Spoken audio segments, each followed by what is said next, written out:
안녕하세요. 반갑습니다. 침례신학대학교 현숙경 교수입니다. 네, 오전에는 제가 같은 메시지로 중고등학생들 만났는데요. 청년들한테는 좀 더 할 얘기가 더 많아지지 않을까 하는 생각이 듭니다. 여기 또 침례신학대학교 다니는 학생들이 있다고 그래서 굉장히 반갑더라고요. 학교에서 만나면 서로 아는 척하고 먼저 와서 인사해주면 좋겠습니다. 네, 오늘 제가 여러분하고 나눌 말씀의 제목은 다음 세대의 하나님의 뜻을 분별하라. 하나님의 뜻을 분별하는 진짜 크리스찬이 되어라 라는 것이죠. 네, 우리가 잘 아는 로마서 12장 2절 말씀을 가지고 하는데, 우리가 정말 하나님의 뜻을 얼마나 잘 분별하는지, 우리가 교회에서는 성경 말씀을 묵상하고 읽잖아요. 근데 세상을 가서는 그냥 세상에서 이야기하는 이야기로만 우리가 이제 삽니다. 그러니까 성경 말씀을 통해서 세상을 봐야 되는데, 성경 말씀은 말씀대로, 교회 생활은 교회 생활대로, 그리고 세상 생활은 세상 생활대로 완전 구분된 삶을 살거든요.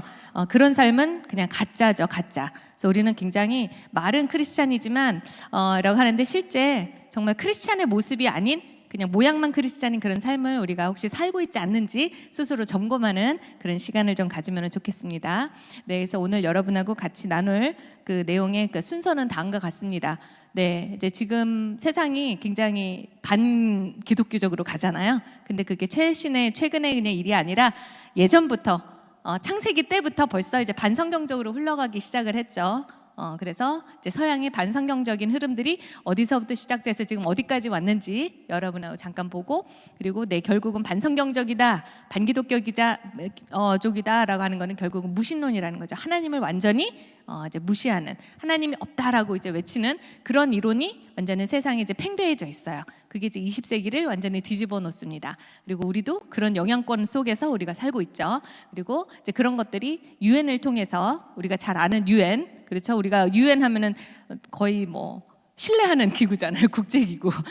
네, 근데 유엔을 통해서 이런 반성경적인 가치관이 전 세계에 퍼져지고, 그리고 우리나라에도 그런 것들이 정책과 교육, 사회 문화 전반에 촘촘히 들어와 있습니다. 그래서 없던 부서가 만들어지고 법이 만들어지고, 네, 이제 그런 지금 상황이에요. 네, 이제 그런 것들을 우리가 분별을 좀 해야 될 필요가 있습니다. 그래야지 우리가 세상에 나가서 빛과 소금이 되지, 말로만 빛과 소금이 된다 그랬는데 어떻게 빛과 소금이 되는지, 그렇죠? 근데 그 사람들하고 그냥 함께 그냥 살아버리는 거잖아요. 그러니까 내가 크리스찬이라는 말도 하지 못하고, 그렇죠? 이제 그러면은 이런 것들을 우리가 알고 분별하면서 어떻게 그럼 우리가 크리스찬으로서 살아가야 될지 우리 한번 좀 나눠보도록 하겠습니다. 네. 반성경적인 세상의 흐름은 창세기 3장부터 거슬러 올라갈 수 있는데, 일단은 중세시대로까지 이렇게 일단 올라오겠습니다. 중세시대 하면은 Middle Ages라고 하잖아요. 중간이잖아요. 중세시대. 중세시대 전에는 그럼 뭐죠? 고대겠죠, 고대. 중간 전에는 고대. 네, 고대 하면은 그리스 로마 문명이 있고요. 그리고 또 유대 기독교 문명이 있습니다. 그렇죠. 유대 기독교 문명은 아브라함 시절 BC 2000년경부터 시작이 된 유대 기독교 문명이 있고요. 그 다음에 나중에 AD를 가르시는 예수님이 오셔서 이렇게 쭉 이제 신학 시대가 시작이 되잖아요. 그런 유대 기독교 문명이 있고요. 그 다음에 고대 그리스 로마 문명이 있습니다. BC 한 5세기 정부터 해가지고 여러분 잘 아시는 플라톤, 아리스토텔레스, 소크라테스, 그런 철학자들, 어떻게 보면은 지금 현대의 어떤 사상의 기초를 다진 그런 사람들이 고대 그리스 로마 그 시대에 등장을 했거든요. 이 두 문명이 서구를 만들었다라고 사람들이 이야기를 많이 얘기해요. 제가 영문학 전공을 했는데, 영문학에서는 이 두 문명을 알아야 서양의 문학과 문명을 안다라고 얘기해요. 네, 고대 그리스 로마 문명과 유대 기독교 문명의 차이가 뭔가요? 완전히 달라요. 유대 기독교 문명은요, 신중심입니다. 하나님 중심입니다. 그래서 이때를 우리는 신본주의라고 하고요. 그리고 고대 그리스 로마 문명은 인본주의라고 하죠. 그래서 인간 중심. 그래서 하나는 하나님 중심, 하나는 인간 중심. 그런 인간 중심의 철학이 기반이 다져진 거죠. 이 둘은 서로 대립관계예요. 대립관계. 우리는 어때요? 하나님 중심의 삶을 살아야 되는 어떤 크리스찬이잖아요. 그런데 우리는 그런 인간 중심의 어떤 그런 문명 속에서도 같이 살고 있어요. 그러니까 이런 것들이 계속 혼합이 돼서 내가 이제 인간적인 생각을 하면서 말로는 크리스찬이래. 굉장히 그런 모순된 모습들을 우리가 많이 봅니다. 근데 이미 그런 것들이 교육에도 많이 들어와 있기 때문에 그래요. 네, 그리고 그래서 이제 그걸 지나서 중세시대 넘어오면요, 이때는 철저하게 신중심으로 가는 시기예요. 고대 어떻게 보면 로마 그 국교가 카톨릭 아닙니까? 그러면서 성경 중심으로 가던 때예요. 네, 그래서 그때가 한 거의 1000년 가까이 갑니다. 5세기부터 15세기까지. 이때는 다들 사람들이 하나님은 살아계시다, 그리고 진리는 있다, 그리고 우리가 가야 할 본향이 있다라고 다 믿던 시기예요. 네, 어느 누구도 하나님이 없다라고 부인하는 사람 없었어요. 네, 이 시기를 우리는 유신론의 시기다. 하나님의 존재를 우리는 인정하고 믿던 그런 시대예요. 그러다 보니까 얼마나 천국을 가고 싶은 마음이 얼마나 컸으면, 여러분 혹시 그거 들어보셨나요? 그 면죄부, 네, 죄를 면해주는 거예요. 돈을 내면. 네, 그러면은 가족이 구원을 받을 수 있고 내가 구원을 받을 수 있고, 그런 면죄부가 성행했어요. 로마 그 카톨릭 그 후반때. 왜냐하면 교회가 파워가 나중에 권력이 돼버리니까 하나님보다도 이제 교황이 먼저이고 교황이 중심인 어떤 그런 시대로 가죠. 그러면서 사람들이 구원도 사고팔고 하는 그런 상황까지 가게 됐어요. 물론 이제 타락한 부분도 있지만 우리가 또 그걸 그렇게 봐야 돼요. 얼마나 사람들이 내세에 대한 열망이 강했으면 사고팔고라고 해도 하늘나라를 가고 싶었을까. 그만큼 내세에 대한 열망이 강했고 그거에 대한 믿음이 강했다. 그런 시기가 중세시대라고 여러분이 아시면 되겠습니다. 그러면서 중세시대가 이제 타락의 끝으로 가죠. 아까 전에 막 사고팔고 했다 그랬잖아요. 네, 타락의 끝으로 가니까 이제 어떻게 될까요? 그거에 대한 불만이 많았겠죠. 그래서 등장한 두 가지 사건이 있어요. 바로 르네상스와 종교개혁이죠. 네, 르네상스 많이 들어봤잖아요. 르 하면은 리죠. 다시. 네이센트 하면은 르네상스 할 때 네이센스, 이거는 다시 태어나다라는 거예요. 어디로 다시 태어나라는 거예요? 고대 그리스 로마 문명으로 다시 가자라는 거예요. 교회가 너무 타락했고 하나님이 계신지도 모르겠고 막 그러면서 다시 인간 중심으로 가자, 인간을 중심에 두자 하면서 이제 등장한 사조가 바로 르네상스예요. 그때는 어때요? 굉장히 예술이 성행했잖아요. 그렇죠? 여러분들 다 아시는 그런 이제 예술가들이 그때 다 등장을 했고, 미켈란젤로 천지창조 그림도 그리고, 그렇죠? 시슬리 채플에다가 그런 것도 있고, 다빈치도 있고, 우리가 잘 아는 그런 사람들이 다 르네상스 시기 사람입니다. 굉장히 인간을 아름답게 이제 표현을 하는 그런 시기가 됐죠. 그리고 또 다른 현상이 바로 종교개혁이죠. 종교개혁은 어디로 돌아가자? 유대 기독교, 성경 본질로 돌아가자라는 거예요. 네, 그래서 하나는 인간 중심으로 돌아가자, 하나는 성경 말씀으로 돌아가자. 굉장히 다르죠. 이 두 흐름이 이제 시작이 됩니다. 그러면서 이 세상은 이제 계몽주의로 이제 도래합니다. 근대 시대라고 하죠. 대충 한 16, 17세기부터 20세기 초반까지를 우리는 모더니즘, 근대주의라고 해요. 보통 이제 예술 공부를 하는 사람들 하면 모더니즘 하면 20세기 초반 많이 생각하거든요. 피카소, 이해하지 못하는 막 그런 그림들 있잖아요. 그때는 근대주의의 거의 끝자락이었다라고 여러분이 보시면 돼요. 모더니즘 중에서도 아주 그때 이제 포스트 모더니즘 넘어가기 전에. 근대 시대 때는요, 어떻게 무슨 현상들이 일어났냐면, 지구가 둥글다라는 걸 이제 알았죠. 그래가지고 어떻게 됩니까? 여러분이 잘 아는 크리스토퍼 콜럼버스 많이 들어보셨죠? 신대륙 발견을 한 크리스토퍼 콜럼버스가 왜 중요한 인물이냐면, 원래는 그 옛날에는 사람들이 배를 항해하고 가다 보면은 저 멀리 내려가면은 뚝 떨어지는 줄 알았거든요. 그래서 항해를 해서 멀리 갈 수가 없었어. 어떻게 갔느냐? 옆에 바다를 해변을 끼고 갔던 거예요. 그러니까 한쪽은 계속 땅이 보이는 거죠. 땅을 옆에 끼고 이제 다녔어요. 그래서 유럽에서 시작이 되면 아프리카를 지나서 밑에 아시아, 인도까지 이렇게 이제 따라간 거예요. 해변을 따라서. 근데 크리스토퍼 콜럼버스는 어떻게 한 거예요? 지구가 둥글다라는 걸 알죠. 그러니까 그쪽 길로 인도를 가지 말고 반대로 가보자. 앞에 아무것도 안 보이는. 그래서 어떻게 했어요? 거기에 대서양이죠. 거기를 건넌 거죠. 과감히 건넜어요. 건너서 가다 보니까 섬이 있는 거지. 사람들이 까무잡잡해. 드디어 내가 인도를 왔구나. 나는 드디어 한 바퀴를 돌아서 사람들이 반대로 갔지만 나는 앞으로 와서 인도를 드디어 도착을 했다. 그래서 거기를 지금 우리는 서인도 제도라고 얘기를 해요. 서인도 제도가 북미와 남미의 중간에 있는 그 섬들이 있거든요. 본인의 인도를 실제 발견했다고 생각을 했었죠. 그래서 크리스토퍼 콜럼버스가 왜 중요했냐? 사람들이 이제 과학이 발전을 하면서 이제 새로운 탐험을 하게 되는 거예요. 모험을 하게 되는 거예요. 인간이 똑똑해졌다라는 거지.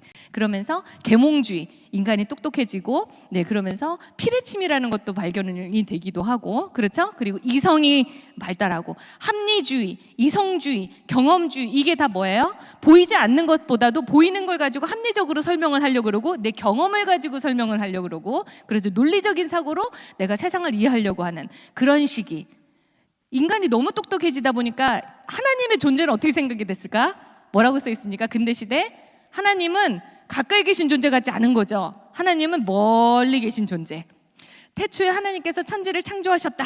그거는 내가 이제 인정을 하겠어.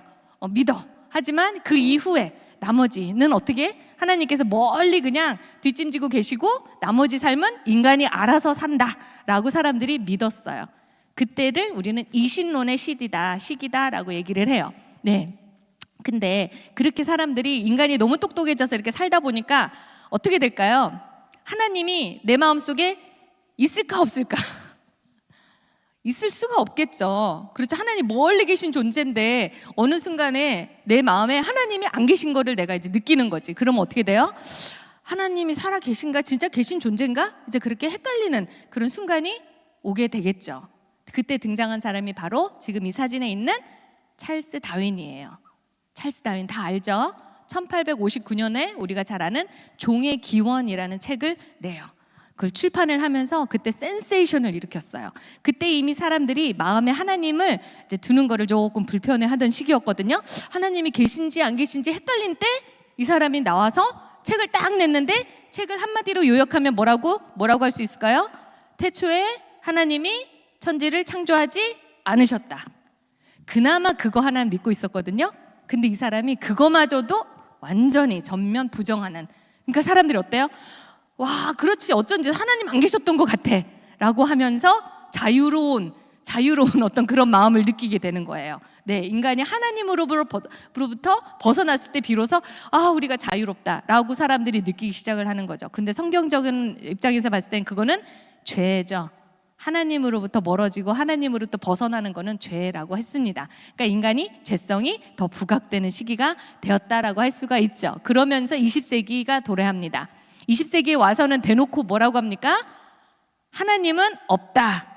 신은 죽었다라고 외치기 시작을 하죠. 그러면서 도래한 게 바로 포스트 모더니즘입니다.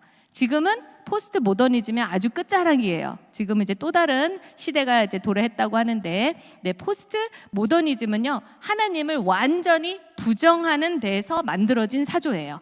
그러니까 나는 포스트 모더니스트야라고 하는 거는 나는 하나님이 없다고 믿어라고 얘기하는 거나 마찬가지다. 그런 데서 여러분은 하나님은 살아계시고 진리는 있다라고 외치는 아주 극소수의 크리스찬들이다. 이 와중에도 포스트 모더니즘에 동의하는 사람들이 있을 수 있어요. 분별이 아직 안 돼서. 네, 그래서 오늘은 확실히 그거를 분별하고 지나가도록 하겠습니다. 네, 그럼 우리 한번 진화론적인 세계관과 성경적인 세계관의 차이를 좀 잠깐 좀 우리가 보면 좋을 것 같아요. 왜냐하면 많은 우리 크리스찬들이 우리가 다 대안학교나 그런 데 아니고는요, 학교에서 뭘 배웠어요? 진화론 배웠어요. 그게 진리인 줄 알고 그게 사실이라고 하면서 배웠어요. 저 때도 배웠고. 공교육이 그러거든요. 다시 말해서 공교육은 철저하게 무신론 교육이거든요. 인본주의 교육이에요. 학교에서 어디 하나님 얘기를 합니까? 하나님은 교회에서나 하는 거지. 학교에서 하나님 얘기하면 완전 이상한 사람 취급하잖아요. 네, 무신론 교육에 기반했기 때문에 그게 거기에 들어갈 수가 없는 거예요. 네, 우리 한번 그러면 진화론적 세계관을 볼게요. 진화론적 세계관은 어떻습니까? 물질, 어느 무생물에서 우연히 진화가 된 거죠. 우연히 어찌어찌 하다 보니까 뭐 이렇게 나온 거잖아요. 단세포, 무생물에서 단세포에서 해가지고 막 이렇게 트리 있잖아요. 나무 쫙 이제 하면서 그 위에 꼭대기에 고등동물, 인간이 있는 거 아니겠습니까? 서로 다 연결됐다라는 거죠. 하나님께서는 구분대로 종류별로 만드셨다고 창세기에 나와 있는데, 그렇죠? 근데 어떻습니까? 성경에서는 하나님이 천지를 창조하셨죠. 그렇죠? 그 다음에 두 번째, 인간은 뭐래요? 동물이래요. 동물. 물질에서 진화한 말이 좋아 고등동물이지 그냥 뭐예요? 당신은 그냥 동물이야, 육적인 존재야 라고 이야기를 하는 거죠. 근데 어때요? 성경에서는 하나님은, 네, 우리는 하나님의 형상대로 창조를 받은 영적인 존재예요. 우리는 육의 몸을 입고 있지만요, 우리는 영적인 존재예요. 네, 그렇기 때문에 우리는 죽음이 두려우면 안 돼요. 왜냐하면 우리는 영이 먼저거든요. 지금 육이라는 거는 껍데기야. 껍데기는 어차피 없어질 걸 알잖아요. 지금 여러분이 죽음이 두렵다고 하는 거는 여러분은 하나님을 믿지 않기 때문이거든요. 그러니까 나는 하나님을, 저도 어렸을 때 진짜 모양만 크리스찬인 삶을 한동안 살았어요. 그러다가 어느 순간 거듭남의 순간을 제가 경험했어요. 그러고 나서 죽음에서부터 자유로워졌어. 아, 나는 영적인 존재구나. 그냥 이 육체는 그냥 썩어 없어지는 거고, 육과 영이 분리되는 순간이 바로 우리는 죽음이라고 하는 거구나. 영은 계속 영원히 사는 거잖아요. 순간 그 아픔이 있을 수는 있겠지. 약간 그 끊어지는 순간. 하지만 그게 전혀 두렵지 않은, 그게 진짜 크리스찬이거든요. 그게 자유예요. 그러니까 여러분이 그런 자유를 여러분도 누리면 좋겠습니다. 네. 그 다음에 지혜나론에서 뭐래요? 우연이잖아요. 모든 게 우연이라 그러잖아요. 우연성. 그러니까 생명을 경시하는 거예요. 생명도 우연히 만들어진 거야. 아이도 보이지 않으니까 그냥 우연히 그냥 만들어진 거니까 그냥 낙태도 쉽게 생각하고 자살도 쉽게 생각하고 그냥 죽으면 끝이지. 그런 생각을 하는 거라는 거죠. 진화론적 세계관에 의해서. 하지만 성경에서는 어떻습니까? 네. 하나님께서는 우리에게 목적을 갖고 우리를 만드셨대요. 그렇죠? 우리는 태어나기 전부터, 엄마 뱃속에 있기 전부터 하나님은 다 일일이 한 명 한 명에게 목적을 가지고 계시다라는 거예요. 얼마나 소중합니까? 얼마나 감사해요. 그러니까 여러분이 내 삶은 나의 것 하면서 여러분 스스로 여러분의 삶을 개척하려고 하면은 그때부터 비극의 시작이야. 20대, 30대 얼마나 힘들어요, 삶이. 왜냐면 하나님을 안 믿으니까. 하나님 주여 주여 하지만 정작 삶은 내가 내 삶을 살거든요. 여러분 삶은 여러분 게 아닌데. 근데 여러분이 앞을 막 개척하려고 그래. 얼마나 힘들어요. 할 수가 없어요. 이럴 때 걱정하고 염려하지 마세요. 그냥 기도해. 하나님, 제 앞길 하나님 아시죠? 차라리 그냥 염려한다고. 한자가 자랍니까? 키가 한자가 자라요? 생명이 1분이 연장이 됩니까? 아무 쓸모없는 거잖아. 그렇죠? 알면서. 네, 그러니까 그런 습관에서 우리가 벗어나야 된다. 그 다음에 세상은 어때요? 자연주의라는 거는요, 보여지는 게 전부라는 거죠. 유물론, 물질이 전부라는 거죠. 무신론, 그러니까 신이라는 보이지 않는 거는 없는 거야 라는 게 자연주의인데, 성경에서는 뭐예요? 보이지 않는 게 더 중요하잖아요. 이 모든 것들이 다 영적인 세계에 대한 결과라는 거잖아요. 지금 이런 것들이 초자연, 보이지 않는 것, 우리는 내세에 대한 열망을 갖고 이 세상을 사는 거예요. 이 세상이 전부가 아니기 때문에 자유로운 거고, 네, 이제 그런 거를 우리가 알아야겠죠. 그리고 진화론에서는 뭐라고 합니까? 적자 생존, 생존 경쟁 많이 들어봤죠? 강한 자가 살아남는다며. 본능적으로 센 자들이 살아남는다잖아요. 그렇죠? 그러니까 약한 자들은 도태되는 거지. 그러니까 이제 없어지고 사라지고. 그런데 성경에서 뭐라고 합니까? 아니요, 이웃을 사랑하래요. 죄인도 사랑하래요. 가난한 자, 고아, 과부를 사랑하래요. 그렇죠? 이겨서 싸워서 경쟁에서 이기는 존재가 아니라. 그러니까 여러분 보시면요, 진화론적 세계관과 성경적 세계관이 어떻게 완전히 대립되는지 그걸 우리가 알아야 돼요. 근데 여러분은 살면서 어때요? 이런 것들이 적절하게 섞여가지고 성경적 세계관인 듯 진화론적 세계관의 삶을 우리가 살고 있는 경우가 굉장히 많다라는 거예요. 네, 그래서 이런 진화론이요, 20세기에 어떤 영향을 끼쳤는지 잠깐 좀 보도록 하겠습니다. 20세기에 와서요, 교육을 완전히 바꿔놨어요. 무신론 교육으로. 그 다음에 두 번째, 막시즘, 페미니즘. 네, 여러분 우리 학생들, 학생 20, 30대 여성들 중에 페미니스트 아닌 학생들이 또 없는 경우도 많아요. 학교에서도 맨날 페미니즘 배우고 있고, 네, 영문학 전공인 저도요, 페미니스트였거든요. 그리고 저는 젠더 이데올로기, 그게 진리라고 믿고 있던 모양만 크리스찬인 삶을 살았어요. 그러다가 하나님을 어느 순간 이제 만나요. 거듭남이 이거구나라는 걸 알게 됐어요. 그냥 저도 어렸을 때 캠프 가고 하면은 예수님 믿습니다, 저는 구원을 확신합니다 하고 막 했는데, 항상 그 마음 안에 그 2% 부족한 거 있죠. 나 진짜 구원 받았나? 그런 거 있지. 이제 그런 마음이 항상 있었거든요. 근데 거듭남을 딱 경험하고 나서 내가 완전히 사고가 바뀌니까요, 와, 하나님의 시각으로 세상이 보이는 이제 분별력을 하나님이 주시는 거예요. 그러면서 그동안 내가 공부했던 페미니즘, 그동안 공부했던 젠더, 이런 것들이 다 배설물이구나, 이게 다 쓰레기구나라는 거를 제가 그냥 깨달아 알게 됐어요. 그거에 대한 제 충격은 이루 말할 수 없었어요. 왜냐하면 저는 그게 진리라고만 믿고 살았거든요. 교회에서는 주여 주여 11조 다 하고 찬양단 반주하고 다 했거든요.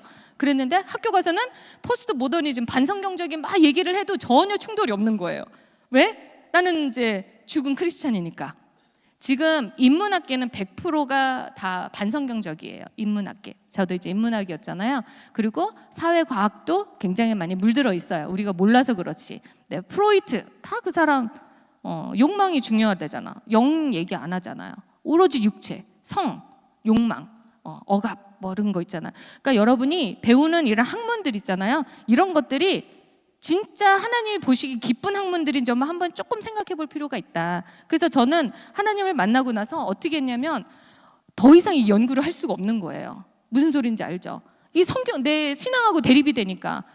근데 모르면 어떨 수 없어. 그냥 했겠지만 그래가지고 그때 하나님께 제가 딱 선언을 했어요. 하나님, 저는 더 이상 하나님의 그 말씀에 반하는 이 연구를 할 수가 없습니다. 안 하겠습니다. 내려놓겠습니다. 선언을 했어요. 근데 이 선언은요, 저한테는 굉장히 과감한 선언이었어요. 왜냐하면 그런 연구를 안 하겠다라는 거는 그런 쪽으로 논문을 안 쓰겠다라는 거잖아요. 근데 제가 이제 교수로서 이 자리를 유지를 하려면 저는 연구 논문이 계속 나와야 돼요. 그래서 교수 평가를 받고 해서 그 평가가 계속 유지가 돼야 이제 대학에서 잘리지 않고 정년 보장이 되는 거거든요. 그런데 연구를 안 하면 어떻게 됩니까?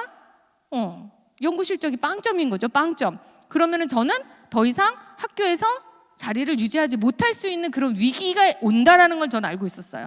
그럼에도 불구하고 저는 하나님을 만난 크리스찬으로서 와, 이건 난 못하겠다. 하나님 내려놓겠습니다. 어디로 갈까요? 하나님 저를 인도해 주세요. 완전히 내려놨을 때 그때 하나님이 저를 이제 쓰기 시작을 하시는 거예요. 그동안 배웠던 이런 연구 논문들, 이런 사상들이 얼마나 반성경적인지 외쳐라.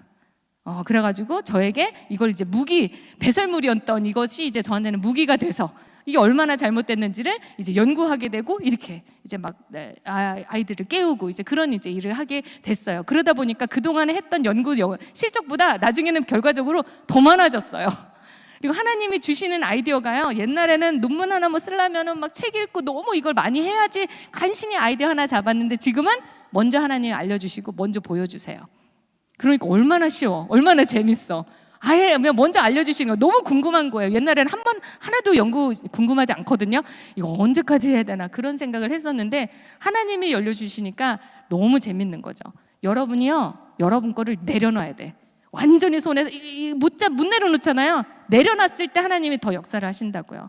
무에서 유를 창조하신다잖아요. 근데 여러분의 아버지래. 대단하잖아요. 그런 하나님께 왜 우리가 못 맡기냐고. 네, 그런 삶을 여러분이 사셔야 된다. 여튼 그래서 막시즘, 페미니즘, 포스트 모더니즘까지 영향을 미쳤다. 진화론이. 네, 우선 인본주의 교육 얘기를 하겠습니다. 네, 혹시 여기서 교사들 있나요? 교사들. 네, 학교에서 가르치거나 아니면 이제 존 듀이 배운 학생들이 있을 수도 있어요. 우리 청년부들이 있을 수 있죠.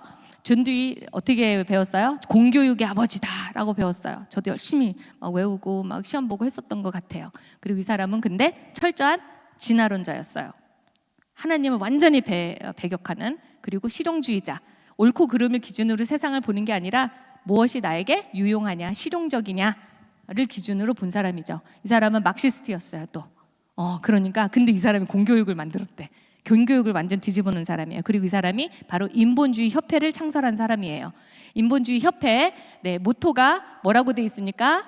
Good without a God. 하나님이 없이도 선합니다, 좋습니다 라는 거예요. 하나님이 없이도. 이게 인본주의예요. 여러분 명확하게 알고 계세요. 네, 근데 여기서 문제가 뭐냐면은 God이라는 절대적인 존재인 하나님 앞에는 무조건 대문자 G만 쓰고 앞에 부정관사 이런 거 안 붙이거든요. 어라는 거는 수많은 것 중에 아무거나 하나라는 뜻인데 여기는 뭐를 썼어요? 부정관사 어를 붙인 거지. 그러니까 뭐예요? 수많은 신적인 존재 중에 하나라는 거예요. 우리가 믿는 하나님을 완전히 폄훼하는 그런 개념이다. 그런 거를 만든 사람이 바로 존 듀이라는 사람이에요. 그래서 한번 인본주의 협회, 네, 선언문, 인본주의 거기 선언문을 작성했는데 1973년 선언문 하나 가져왔습니다. 종교관을 보면은요, 뭐 이렇게 써 있어요. 종교는 과학적 검증이 불가하며 해악만 끼쳐왔다. 왜 해악이야? 왜 악해? 과학적으로 검증할 수 없거든. 그게 기준인 거죠. 하나님 말씀 어떻게 과학적으로 검증해? 보이지 않는 하나님의 말씀 어떻게 보이는 걸로 검증해? 그거야말로 교만이죠. 그리고 뭐예요? 인간이 인간 스스로를 구원해야 된다 라고 외치는 자들이 바로 인본주의자들이에요. 그리고 인간관 뭐예요? 인간은 진화의 결과로 생긴 산물이다. 그 다음에 윤리관은 상대적이죠. 절대적인 윤리가 없어요. 옳고 그름이 아니라 뭐예요? 그렇기 때문에 낙태나 이혼이나 성적 자유는 인정되어야 된다 라고 외치는 자들이 바로 인본주의자들이고, 이걸 기반으로 현재 공교육이 진행이 되고 있다라는 거예요. 네, 이게 지금 이게 버스거든요. 버스에 그렇게 무슨 이래저래 그 광고 같은 거 막 붙이잖아요. 인본주의자들이 단가 같은 광고판을 붙인 거야. 뭐라고 돼 있어요? There's probably no God. 하나님이 아마 없을 거야. 그러니까 뭐래요? Now stop worrying. 이제 걱정 그만하고 and enjoy your life. 네 삶을 즐겨. 라고 이제 버스에 붙여 있는 거야. 영국에서. 그리고 옆에 인본주의 협회 모토 저기 있죠? 로고. 그 다음에 이거는 뭐라고 돼 있어요? No God. 하나님 없어. No sin. 죄도 없어. No problem. 문제 없어. 하나님이라는 존재는요, 죄의 문제가 문제거든. 죄. 그렇죠? 우리에게 죄라는 걸 알려주신 게 하나님이시잖아요. 그러니까 이게 또 그 밑에 뭐래요? conference.americanhumanist.org라고 써 있잖아요. 그러니까 이제 아마 그 어디야? LA 라스베가스에서 얘네 무슨 뭐 그 국제 뭐 학회가 있었나 봐요. 그러면서 이제 홍보하는 어떤 그런 거예요. 이런 식의 이런 것들이 미국 전 지역에 다 붙어 있다라는 거예요. 그리고 네. 인본주의자들에게는요, 공교육이 굉장히 중요해요. 네, 뭐라고 썼는지 한번 돈 존 더피라는 유명한 인본주의자가 휴머니스트라는 잡지에 다음과 같이 얘기를 했대요. 교사들은 특별한 종류의 성직자들이다. 이게 목사들만 성직자가 아니라 교사들도 성직자라는 거예요. 그들은 유치원에서 대학교에 이르기까지 그들이 가르치는 모든 과목들을 통해서 인본주의적인 가치관을 전달하는데, 교회의 강단 대신 학교 교실을 사용하고 있는 거다. 교실은 부패한 송장과 같은 기독교와 인본주의라는 새로운 신앙의 싸움판이다. 네, 인본주의자들은 이게 영적 전쟁인 걸 알아요. 교실에서 누가 먼저 아이들의 머리를 장악하느냐, 아이들의 생각을 장악하느냐, 이제 그거의 싸움이라는 거예요. 인본주의자들은 말로는 과학이라고 하죠. 근데 여기는 뭐래요? 새로운 신앙이래. 인본주의는요, 걔네들한테는 믿음이고 신념이고 신앙이에요. 말이 좋아 과학이라고 하죠. 네, 이제 이런 싸움인데 우리는 모르죠. 우리는 모르고 다 그런 교육 받았어. 다 거기 세뇌됐어. 그러면서 크리스천의 삶을 살아니까 어떻게 사라집니까? 안 사라지거든. 왜냐면은 학교에서는 맨날 주중에 이렇게 배우잖아요. 대학 가면 더 심해요. 대학 교수님들은 딱 보면 크리스천 눈빛이 보인대요. 스탠포드 교수님이 그러셨어요. 딱 보면은 쟤는 크리스찬 그 가치관 그런 교육을 받은 애구나. 그러면 어떻게 해요? 그 사람들은 집중적으로 그 아이들을 공략을 한대. 그러면서 얼마나 인본주의적인 무신론이 이게 얼마나 매력적이고 얼마나 다윈과 프로이트와 마르크스가 얼마나 매력적인 인물인지를 그렇게 설득을 해서 가르친다는 거예요. 그러면 벌써 한 몇 년 지나고 나면 애들이 눈빛이 딱 이제 바뀐다는 거야. 그럼 어떻게 돼? 넘어왔구나. 그렇게 생각을 한다라는 거예요. 인본주의자들, 포스트 모던 그런 학자들. 근데 우리는 모르고 거기 그게 막 질리고 교수님 말씀 멋지고 그러고 넘어가거든요. 그거 여러분이 분별할 줄 알아야 된다라는 거예요. 네, 미국의 공교육 그 존 듀이가 망치기 이전에 미국의 공교육의 모습이 이랬어요. 50년대만 해도요, 학교에서 기도를 했어요. 그리고 지금 아이들이 서서 뭐를 읽고 있느냐? 성경을 읽고 있는 거예요. 학교에서 기도를 하고 성경 말씀 읽었어요. 굉장히 낯설죠. 그리고 학교에서는 창조론만 배웠어요. 진화론은 불법이었어. 진화론 가르치는 과학자 있다 그러면 이제 저기 법정 서는 거야. 이제 감옥 갈 수도 있는 이제 그런 상황이었어요. 네, 그러다 보니까요, 이 당시는 아이들이 전혀 이렇게 그러니까 이상한 문제, 지금의 같은 그런 문제가 이 문제를 일으키는 아이들은 거의 없었다라는 거예요. 그런데 네, 여러분 혹시 케네디 대통령 알죠? 케네디 대통령, 되게 젊은 대통령으로 유명한데요. 이 사람이 굉장히 위험한 발언을 한번 했어요. 그러면서 미국의 판도가 바뀌었어. 네, 여러분 혹시 정교 분리 들어봤나요? 정교 분리? 이거 굉장히 중요한 개념인데 여러분 이거 명확하게 알아야 돼요. 네, 목사님들도 이거 헷갈려셔가지고 이상하게 말씀하시는 분들 계시는데, 정교 분리는 뭐냐면은 정부, state, 정부와 교회는 분리되어야 된다라는 소리거든요. 정교 분리. 그래서 영어로는 separation of church and state 그렇게 얘기를 해요. 그리고 정부와 교회는 분리되어야 된다. 이게 원래는 어디에 나온 얘기냐면은 미국이 처음 만들어질 때 수정헌법 제1조에 정교 분리 개념이 들어와 있는데, 거기서는 어떤 의미로 얘기했냐면은 국가는 종교에 간섭하면 안 된다라는 거예요. 그래서 분리해야 된다라는 거예요. 이해가 됩니까? 국가는 종교가 뭐를 하든 국가는 뭐라고 개입하면 안 되고 간섭하면 안 된다라는 게 원래 정교 분리의 개념인데, 케네디 대통령이 후보 시절에 이 사람은 카톨릭 신자였거든요. 그러니까 많은 사람들이 우려하는 거야. 본인의 카톨릭 신념을 저기 막 이렇게 정치에다가 반영하는 거 아니냐라고 하니까 그럴 일 없다. 우린 정교 분리가 있지 않느냐 하면서 케네디 대통령이 지금 그 연설을 하는 그 사진입니다. 뭐라고 해야 합니까? 종교는 국가에 간섭하지 않을 것이다 라고 바꿔놨어요. 이해가 됩니까? 종교가 국가에 간섭하지 말아라, 그렇게 바꿔놨어요. 그래서 지금 많은 그 목사님들이나 그런 분들이 정교 분리를 케네디 대통령의 그 정교 분리로 왜곡을 이해를 하시는 분들이 많아요. 그러니까 어떻게 됐느냐? 심지어는 그거를 기점으로 해서 1963년에 대법원에서 다음과 같은 판결이 났죠. 공교육에서 이제 종교 활동 금지한다. 정부에서 만드는 그 공교육에 종교는 개입되면 안 된다 해서 종교 활동을 금지했어요. 그러고 나서 어떻게 미국이 몰락을 하는지, 이게 바로 그 신문 기사예요. 네, Supreme Court Outlaws 하면서 School Prayers in Regents Case Decision. 네, outlaw라는 거는 불법화했다라는 거거든요. School Prayer. 네, 그게 지금 막 신문에 막 나온 거예요. 그러니까 어떻게 됐느냐? 네, 종교활동 금지 판결 이후 63년 딱 그 세로 줄 그 이후에 일어난 사건들. 네, 10살에서 14살 사이에 성병이 3.5배가 증가했대요. 얼마나 성적으로 문란해졌으면 성병이 증가했다고 합니까? 도덕이 무너진 거예요. 하나님의 말씀이 빠지니까 애들이 이제 질서가 없어지는 거예요. 뭐가 옳고 그른지가 없어지는 거예요. 그 다음에 네, 혼전 성관계 15에서 18세 혼전 성관계가 증가했대요. 그게 지금 30년 사이에 이렇게 어마어마하게 증가를 하는 거예요. 그러니까 당연히 출산율이 증가를 할 수밖에 없겠죠. 10대 사이에서. 네, 그 다음에 네, SAT 수능 점수가 이제 평균 이제 40점씩 하락을 해요. 영어, 국어 이제 40점, 수학 40점.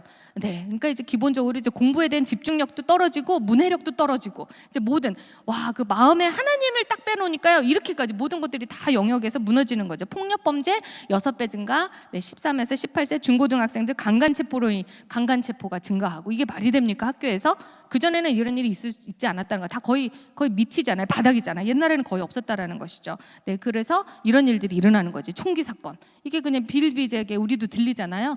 이 첫 번째가 1999년에 콜럼바인 고등학교, 이게 굉장히 큰 사건이었거든요. 그래서 미국에서 굉장히 이게 이렇게 너무 많은 아이들이 죽은 적은 없었거든요. 네, 고등학교에서 12명의 학생과 1명의 교사가 사망했어요. 이 두 학생이 이제 총을 들고 지금 여기가 이제 급식실에 온 거예요. 카페테리아에 와가지고 이제 막 난사를 하는 거죠. 그러면서 막 아이들이 정말 그때 사망뿐만 아니라 다친 아이들도 굉장히 많았고요. 그래서 그때 이제 이런 사건이 있고 얘네들은 스스로 이제 자살을 하고 죽었죠. 거기에서. 그러면서 이제 굉장히 큰 사건이 문제가 있었어요. 근데 그 이후에도 사건들이 많죠. 이거는 최근 사건이에요. 2022년에 텍사스 초등학교예요. 초등학교에서 있었던 사건인데 19명의 학생이 죽고 2명의 교사가 사망을 했어요. 지금 아이들이 막 무서워가지고 막 지금 뛰쳐나오고 있죠. 이게 트라우마가 될 거라는 거죠. 왜 이렇게 됐습니까? 마음에 하나님을 빼내니까 이렇게 된 거야. 교육에서 하나님을 빼내니까 이렇게까지 되느냐라는 거죠. 네, 그런 교육을 지금 우리는 받고 있다라는 거예요. 그러니까 여러분이 그 마음에 하나님이 안 믿어지는 게 어떻게 보면 굉장히 자연스러운 걸 수도 있어. 진짜 이게 정말 기적이 아니고는 하나님이 안 믿어질 수밖에 없는 그런 상황을 우리가 살고 있다라는 거예요. 그러니까 네, 이걸 정리를 하자면요, 네, 이렇게 종교분리, 인본주의 교육이 딱 들어가니까 어때요? 기도 말씀 읽기 금지 딱 시켰죠? 그러니까 어때요? 절대적인 도덕이 붕괴가 돼. 그러니까 당연히 성도덕도 붕괴가 되는 거지. 성적 자유 왜 안 돼? 이제 그렇게 되는 거죠. 그러니까 당연히 전통적 가족의 구조가 약화돼요. 미혼모가 너무 많은 거예요. 미국의 미혼모가 100명 중에 40-50명의 아이들이 아빠 없이 자라요. 그러니까 이게 범죄율이 증가할 수밖에 없는 거야. 마약, 임신, 이런 중독 할 수밖에 없는 거예요. 근데 이런 게 다 뭐예요? 교육에서 무너지니까. 네. 그 다음에 밑에 뭐예요? 희생과 책임을 얘네들이 옛날엔 배웠거든요. 예수님이 우리를 위해서 돌아가셨잖아요. 십자가 못 박혀 돌아가셨잖아요. 예수님의 삶을 우리도 살아야 되잖아요. 배웠단 말이지. 근데 어때요? 그런 걸 다 빼니까 이제는 뭐예요? 개인주의, 이기주의. 아주 팽배해졌잖아요. 우리나라 보세요. 우리부터 그렇잖아. 나 중심이잖아, 항상. 그렇잖아요. 그 다음에 밑에 영성을 완전히 이제 뺀 상태에서 물질적인 성공, 자아실현, 행복이 우리 삶의 목표가 되면 안 돼요. 그 순간부터 불행해지는 거예요. 행복은 우리의 삶의 목표의 행복이, 이거는 인본주의에서 외치는 거야. 우리 삶의 목표는요, 하나님과의 관계 회복이에요. 끊어진 하나님과의 관계 회복이 되면 부수적으로 행복이 찾아오는 거고 부수적으로 모든 것이 다 풀어지고 자유로워지는 거예요. 근데 그게 아닌 자아실현, 좋은 직장, 막 이렇게 행복할 것 같죠? 나 그래서 행복할 줄 알았다니까요. 그래서 직장 다니고 이제 다 잡고 결혼도 하고 아이 낳았는데 하나도 안 행복한 거야. 내 마음에 너무 허무해. 우울감이 오는 거야. 공허함이 막 완전 와, 이게 뭐지? 그래서 내가 막 이것저것 막 다 채우려고 했어요. 근데 채워지지가 않아. 근데 그때 그게 하나님이 나를 부르는 사인이었던 거지. 여러분 지금 하나님이 여러분 부르고 계시는 거예요. 여러분 마음에 하나님 부르고 계시는 거예요. 하나님 도와주세요. 없잖아요. 다른 길 없어요. 그거밖에. 여러분이 얼마나 더 바닥을 쳐야 우리 하나님을 만나겠습니까? 네, 더 늦기 전에 하나님 여러분 간절하게 여러분 찾으세요. 그럼 만나 주십니다. 네, 그리고 그다음 네, 인본주의 교육 잠깐 봤고요. 막시즘, 페미니즘 이거는 뭐 시간이 없어서 나중에 페미니즘만도 얘기는 하고 싶지만, 네, 페미니즘이 뭐예요? 여성이 불평등하다라는 거죠. 막시즘은 뭐예요? 노동자들이 불평등하다라는 거, 이 사회 구조가 불평등하다라는 거예요. 사회 구조가 이 사회가 잘못됐대요. 왜 이 사회가 잘못됐는지 여러분 알아요? 우리가 죄를 지었기 때문이에요. 우리의 죄 때문에 이게 이렇게 된 건데, 이 사람들은 막시스트들이나 페미니스트들은 다 남 탓해요. 다 사회 구조 탓해요. 다 가부장제 때문이래. 다 자본주의 때문이래. 사회 구조 때문이래요. 그거 뒤집어 엎어서 해방하면 행복할 것 같아요? 아니요.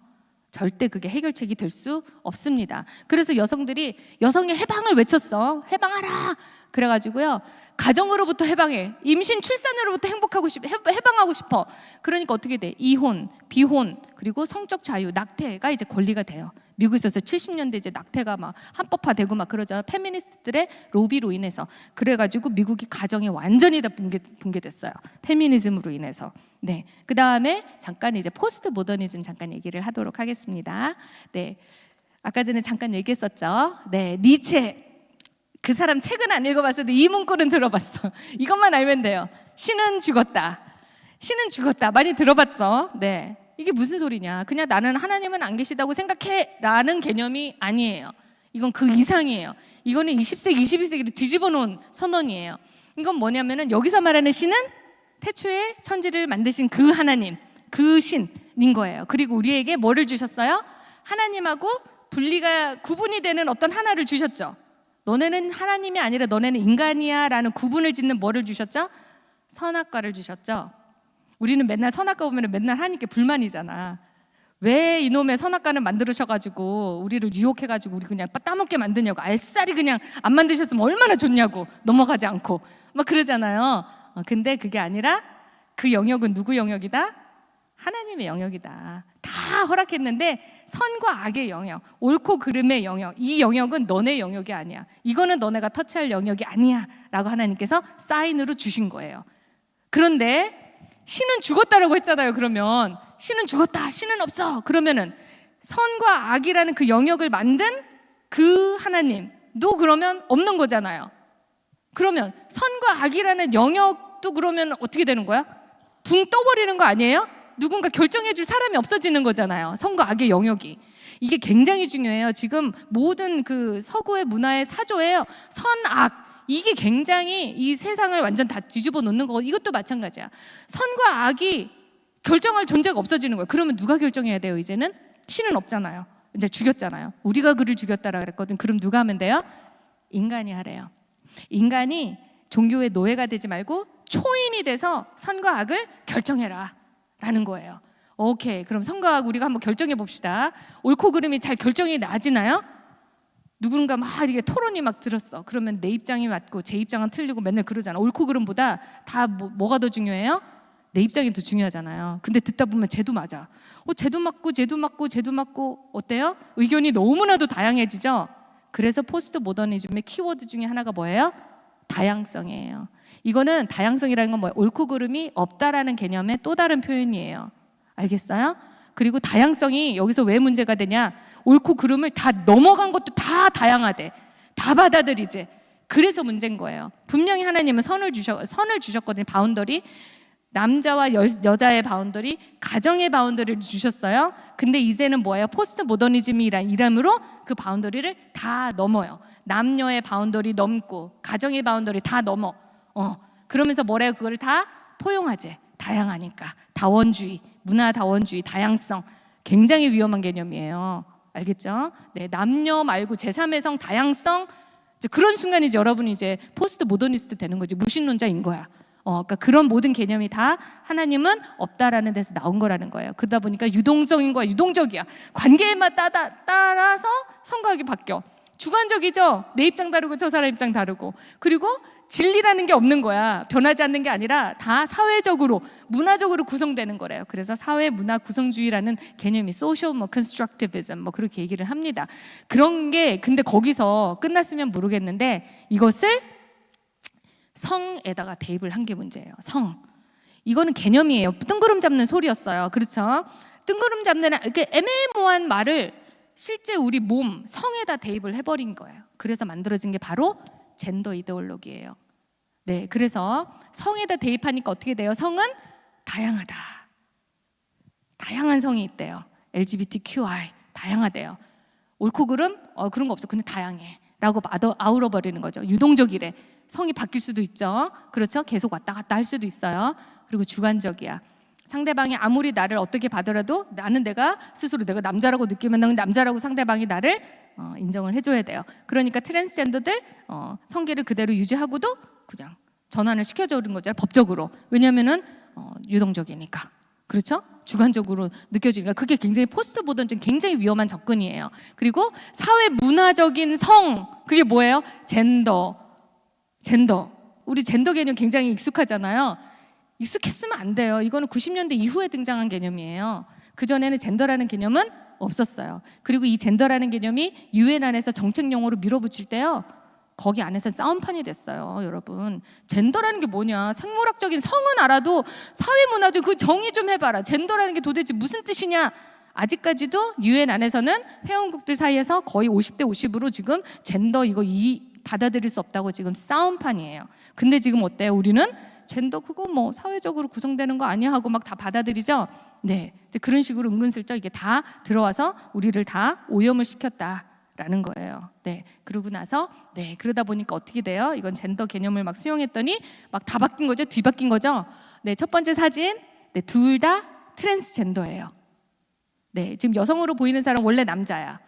근데 여성처럼 하고 있는 거죠. 근데 성기는 그대로 유지한 채 지금 여성으로 전환을 한 거예요. 그리고 지금 남자처럼 보이는 임신한 사람은 생물학적인 여성인데 남자인 거야. 법적으로는 이 사람이 둘이서 결혼을 해서 네, 임신은 누가 했습니까? 법적인 남성이 임신을 한 거지. 말도 안 되는 그런 이제 상황이 되는 거죠. 근데 이런 상황을 보면서 어머 어떻게 저기 질서가 어긋났잖아, 잘못됐잖아 하면은 뭐예요? 그렇게 얘기하는 사람은 혐오주의자가 되는 거지. 차별주의자가 되는 거지. 다양성을 인정을 안 한 거잖아요. 근데 여러분 그 차별금지법 있잖아요. 차별금지법이 뭐예요? 차별하지 말아야지. 그러면 차별금지법 있어야 되는 거 아니야?가 아니라 이런 사람들에 대해서 우리가 자유롭게 이거는 성경에서 어긋나잖아. 하나님이 기뻐하시지 않을 것 같아. 얘기할 수 있어요. 표현의 자유가 있잖아요. 근데 그런 사람들, 그렇게 얘기한 사람들을 처벌하겠다라는 거예요. 처벌하겠다는 거야. 법적으로. 그런 게 차별금지법이에요. 그러니까 그냥 뭐 인정해줘 그 정도 선에서만 끝날 문제가 아니라는 거예요. 네, 그리고 두 번째는 알죠? 지금 해군 원래 전 해군 출신이 지금 여성이 됐죠. 여성이 돼서 지금 권투 시합에서 이제 실제 여성을 지금 이제 두개골을 이제 박살을 내는 이제 그런 상황이죠. 그다음에 세 번째는 뭐예요? 여자인지 남자인지 잘 모르겠죠. 그 여자인 것 같은데 수염을 난 그 사람이 이제 아이를 낳았어요. 아이의 성별이 지금 뭐래요? 동그라미 보면은 섹스, 생물학적인 성, 땡땡, unknown. 우리 아이의 성별은 알 수 없다. 유동적이니까 바뀔 수 있으니까. 그러니까 나중에 결정하도록 냅두겠다. 이게 지금 다 뭐예요? 포스트 모던적인 개념을 성에다 대입해서 나타난 현상이에요. 그런데 우리는 그런 것도 모르고 왜 그게 어때서? 뭐 자연스럽고 되게 괜찮아. 왜 그런 걸 이상하게 봐? 라고 우리는 이미 그쪽으로 그냥 넘어가 버린 거야. 이게 지금 분별이 안 되는 거죠.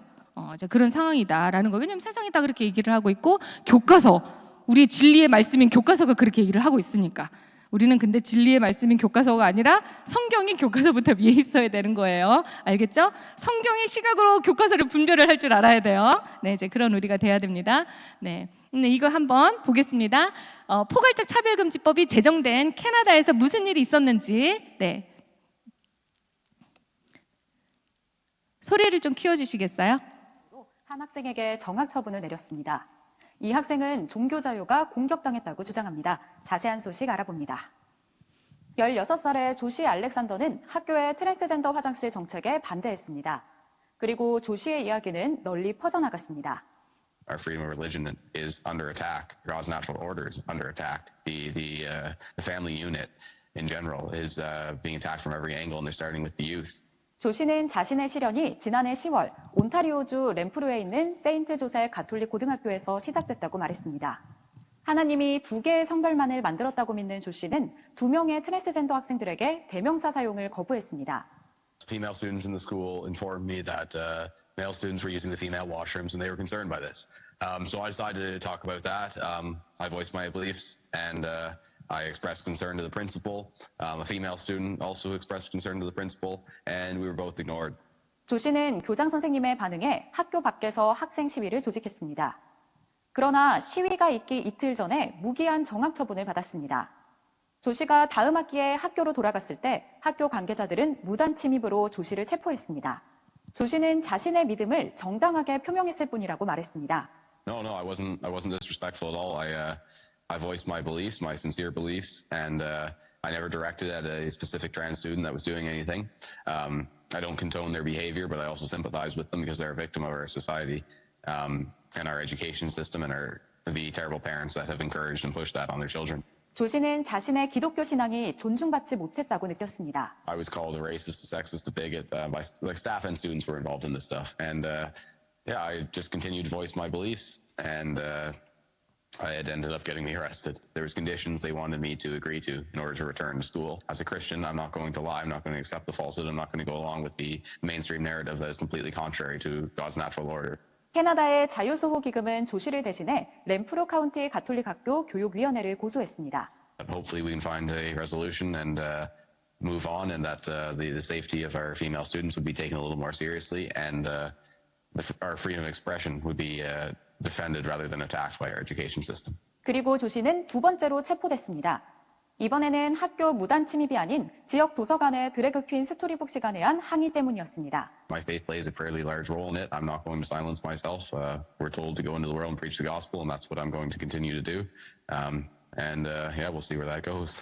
알렉산더는 종교 자유와 하나님의 자연 질서를 지키기 위해 자신의 견해를 계속 표명할 것이라고 말했습니다. 이게 이제 포괄적 차별금지법이 제정이 되면 이렇게 되는 거예요.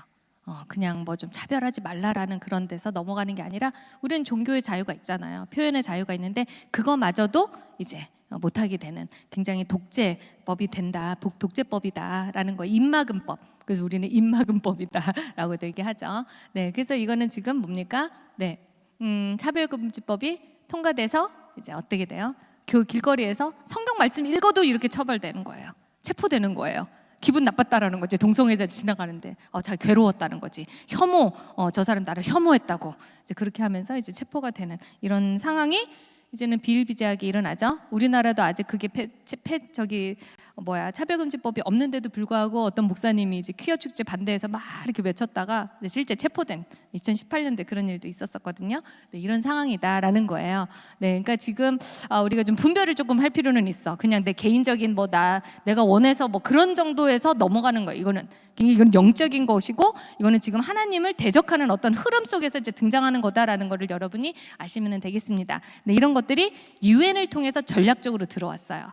우리나라에도 이게 굉장히 어느 순간에 들어왔거든요. 2000년대 이후로 아주 본격적으로 들어왔어요. 그러니까 여러분 전 세대 90년대에 교육받은 사람들은요 이런 거에 대해서 교육을 받은 적이 없어. 그러니까 우리는 굉장히 애국심 그리고 굉장히 전통적인 어떤 가치관, 올바른 가치관 그런 거를 교육을 받았단 말이죠. 근데 지금은 어때요? 학교에서 인권 배워요. 여러분 인권 교육 배웠죠? 인권. 5학년 때부터 2009년도부터 들어갔거든요. 5학년부터 배워요. 인권. 책임 안 배우고 인권을 배우는 거야. 도덕을 배워야 되는데 권리를 배우는 거예요.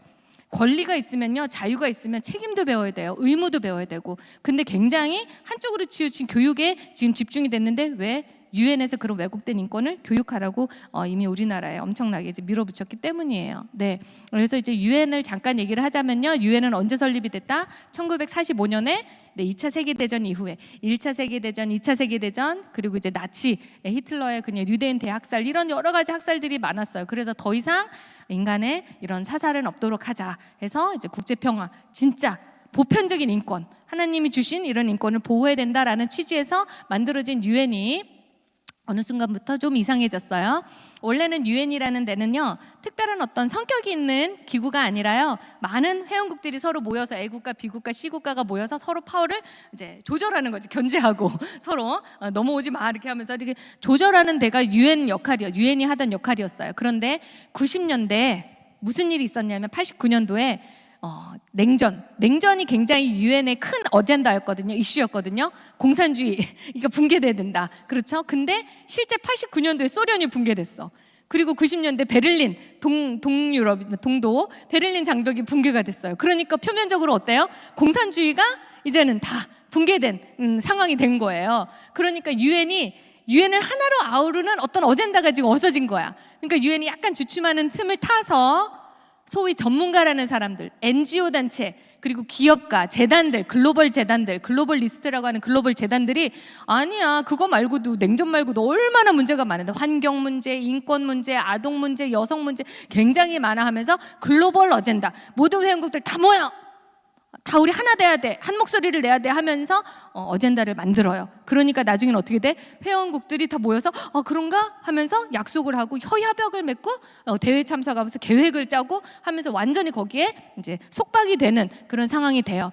그래서 지금 내가 오늘은 많이는 안 가져왔는데 네, 우선은 한번 보겠습니다. 유엔의 이런 패러다임이 이렇게 바뀌었잖아요. 원래 보편적인 인권을 집중을 하던 유엔이 이제는 굉장히 상대적인 인권, 사회적인 약자, 사회적인 소수자, 소위 사회적인 성소수자, 그런 사람들의 인권을 우리 특별히 배려해야 된다. 특별히 걔네들을 위한 법도 마련을 해야 되고, 그러니까 그런 사람들 특별히 배려하기 때문에 뭐라고 하는 사람들 처벌하는 법도 만들자 하는 데가 유엔이다라는 거예요. 네, 협약과 해당 위원회가 있어요. 협약. 네, 우리나라가 각종 이런 협약들을 유엔과 맺었어요. 그래서 원래는요, 처음에는 굉장히 보편적인, 보편 타당한 협약들을 맺었어요. 뭐 협약이 문제가 되지는 않아요. 모든 회원국들이 약속을 하는 거니까 굉장히 모호하게 협약이 쓰여졌거든요. 네, 그래서 인종차별 철폐 협약, 여성차별 철폐 협약, 고문 방지 협약, 뭐 아동 권리, 이게 다 우리나라와 맺은 협약들이에요. 그런데 협약이 문제가 아니라 그 옆에 괄호 제가 뭐라고 써놨죠? 위원회. 협약이 만들어진과 동시에 협약을 모니터링해야 되고 잘 했는지, 약속을 했으면 이행을 해야 되잖아요. 각 회원국들이 가서 이행을 잘 했는지를 모니터링을 하는 데가 위원회예요. 그 위원회에 우리가 얘기하는 포스트 모더니스트, 그런 전문가들, NGO 단체들, 그런 글로벌 기업가들이 다 위원회로 들어가. 그래서 협약 내용을 이상하게 막 베베 꼬는 거예요. 그러면서 다음과 같은 얘기를 우리나라에 했었어요. 모든 위원회들이 다. 협약에 어디에도 성적 지향이라는 용어는 없어요. 여러분, 성적 지향이라는 용어 알죠? 성적으로 끌리는 상태, 성적으로 내가 누구한테 끌리느냐. 당연히 성경적으로는요, 우리는 이성한테 끌리도록 돼 있어요. 그게 우리의 성적 지향이야. 그렇죠? 근데 이 세상은 어때요? 지금은 동성애도 끌릴 수 있대요. 근데 양성한테도 끌릴 수도 있대요. 그렇죠? 근데 성적 지향이라는 거를 여러분이 포스트 모던적으로 한번 접근해 봐봐. 이미 모든 질서가 붕괴된 상태야. 그러면 성적 지향이라는 게 어디까지를 의미하는 걸까? 지금이야 동성애만을 얘기하죠. 성적 지향, 동성애 다 패스됐어. 그러면 그 다음은 뭘까? 양성애, 다자성애, 또 어디까지 갈까? 여러분이 상상하는 그 이상 다 들어갈 수 있는 거야. 그쵸? 인간이 아닐 수도 있는 거지, 성적 지향 끌리는 게. 그리고요, 성적 지향이 성인들끼리만 끌린다는 보장이 없는 거예요. 성인이 아동한테도 끌릴 수도 있는 거예요, 성적 지향이. 그렇죠? 시체한테도 끌릴 수 있어, 심지어는. 그게 다 성적 지향이라는 개념 안에 들어가는 거예요.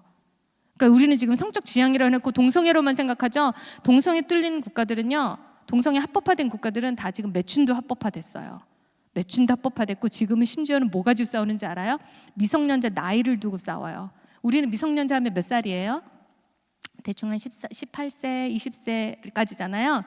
근데 지금 독일은 14세까지를 낮추려고 그래. 이거는 왜 낮추려고 하느냐?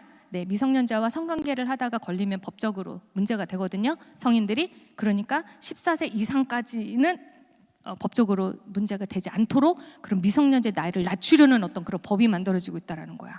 굉장히 위험하죠. 무슨 소리인지 알죠? 뚫리면 이런 모든 게 뚫린다는 거예요. 동성애만의 문제가 아니라요. 그거는 시작에 불과한 거예요. 근데 우리 크리스찬들은 뭘 하는 거예요? 하나님이 주신 그 질서를 지키려고 싸우는 거야. 근데 지금은 동성애인 거지. 그러니까 동성애를 가지고 싸우는 거지. 하나님이 주신 질서가 무너지면 다 무너지는 거예요.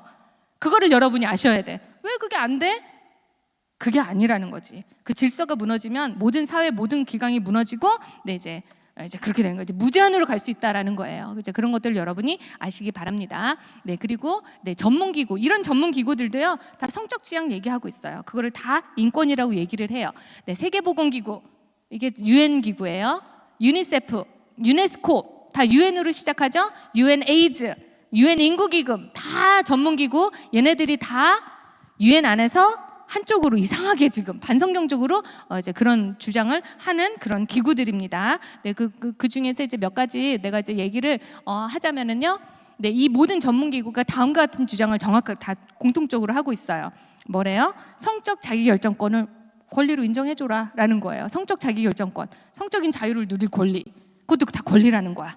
그렇죠? 네, 그리고 낙태의 권리, 이것도 권리라고 인정해줘라. 근데 성경에서는 그거는 죽음, 살해잖아요. 살해. 죽이지 말라 그랬잖아요. 10계명에. 근데 이거는 지금 뭐야? 페미니즘에 의해서 다 권리로 그냥 포장이 돼버린 거야. 죄가 이제 다 그냥 이쁘게 포장이 돼버린 거죠. 그럴듯하게. 네, 그러니까 그런 것들이 다 퍼지다 보니까 우리도 어때요? 그런 흐름 속에서 살다 보니까 괜찮나? 라고 헷갈릴 수 있는 거예요. 그렇게까지 왔다라는 거죠. 네, 그 다음에 성적 지향, 젠더 정체성의 권리를 인정하라, 다 공통적으로 얘기를 하고 있고요. 유네스코, 유니세프는 아동을 위한 데죠. 아동을 위한 데잖아요. 근데 거기서 뭐라는 거예요? 아동에게도 위의 권리를 동일하게 줘라라고 하는 게 유네스코와 유니세프라는 거예요. 그리고 UN 인구기금. UN 인구기금은 어디냐면요, 인구를 줄이는데 엄청난 재정을 지원했던 데가 UN 인구기금이에요. 우리나라 인구 많이 줄었죠. 갑자기 그냥 어떻게 자연스럽게 줄었나요? 가족계획이라는 정책을 했죠. 근데 네, 유엔과 연관이 다 돼 있어요. 유엔에서 우리나라 인구를 줄여라. 인구가 너무 많다. 인구 조절을 이제 우리는 당한 국가예요. 그럴 때 인구 기금에서 90% 이상의 재정을 받아서 인구가 조절이 됐죠. 그래서 지금 우리나라가 거의 회생 불가까지 온 거예요. 그러니까 그런 것들도 굉장히 이런 영적인 그런 흐름들이 있다라는 걸 여러분이 알아야 되겠습니다. 뭐 나머지도 너무 제가 할 얘기가 많지만, 네, 그리고 국제 대회, 이런 대회들도 다 문제예요. 근데 오늘 그냥 제가 시간이 없으니까 유네스코 얘기만 하나만 하고 갈게요. 왜냐면 우리가 다 익숙한 기구니까 다 좋다고 생각하잖아요. 네, 유네스코는 어떻게 설립이 됐는지 줄리언 헉슬리라는 사람에 의해서 설립이 됐습니다. 네, 이 줄리언 헉슬리라는 사람은 철저한 진화론자였어요. 다윈론자, 생물학자였는데 굉장히 유명한 사람이었어서요. 종의기원 100주년 1956년, 59년 그때 100주년 기념학교 때 대표 연설을 한 사람이에요. 이런 얘기를 했죠. 다윈의 이론은 하나님의 존재를 우리의 인식 세계에서 완전히 제거했다.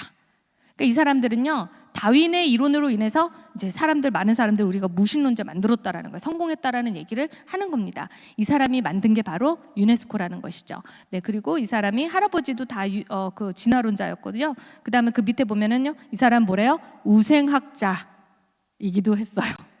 진화론을 사회학에다가 접목시킨 게 우생학이거든요. 인류의 질을 향상시켜서 인간의 질을 진화를 시켜서 향상을 시키자 하는 게 우생학이에요. 그래서 이제 나온 게 바로 산화 제한이에요. 네, 그래서 이제 우생학은 산화 제한하고 밀접한 연관이 있다. 네, 그러니까 이 사람은 뭐래요? 마지막 줄에 우생학과 진화론을 통해서 사회 개혁을 해야 되겠다. 세계를 하나로 다 만들어야 되겠다. 그래서 우리가 보통 말하는 세계 단일 정부, one single government라는 단어를 실제 써요. 하나로 만들자. 뭐 싸우지 말고 그냥 하나로 누군가에 의해서 이렇게 통치되는 어떤 기구를 만들자. 그러니까 United Nations잖아. 나라를 하나로 만들자. United. 그렇죠? 네, 우리 한번 유네스코 로고 한번 볼게요. 많이 봤죠? 유네스코 로고 딱 보니까 뭐가 보여요? 유네스코 로고에서 뭐가 연상이 돼요? 로마 신전, 그리스 로마 신전이 막 연상되지 않아요?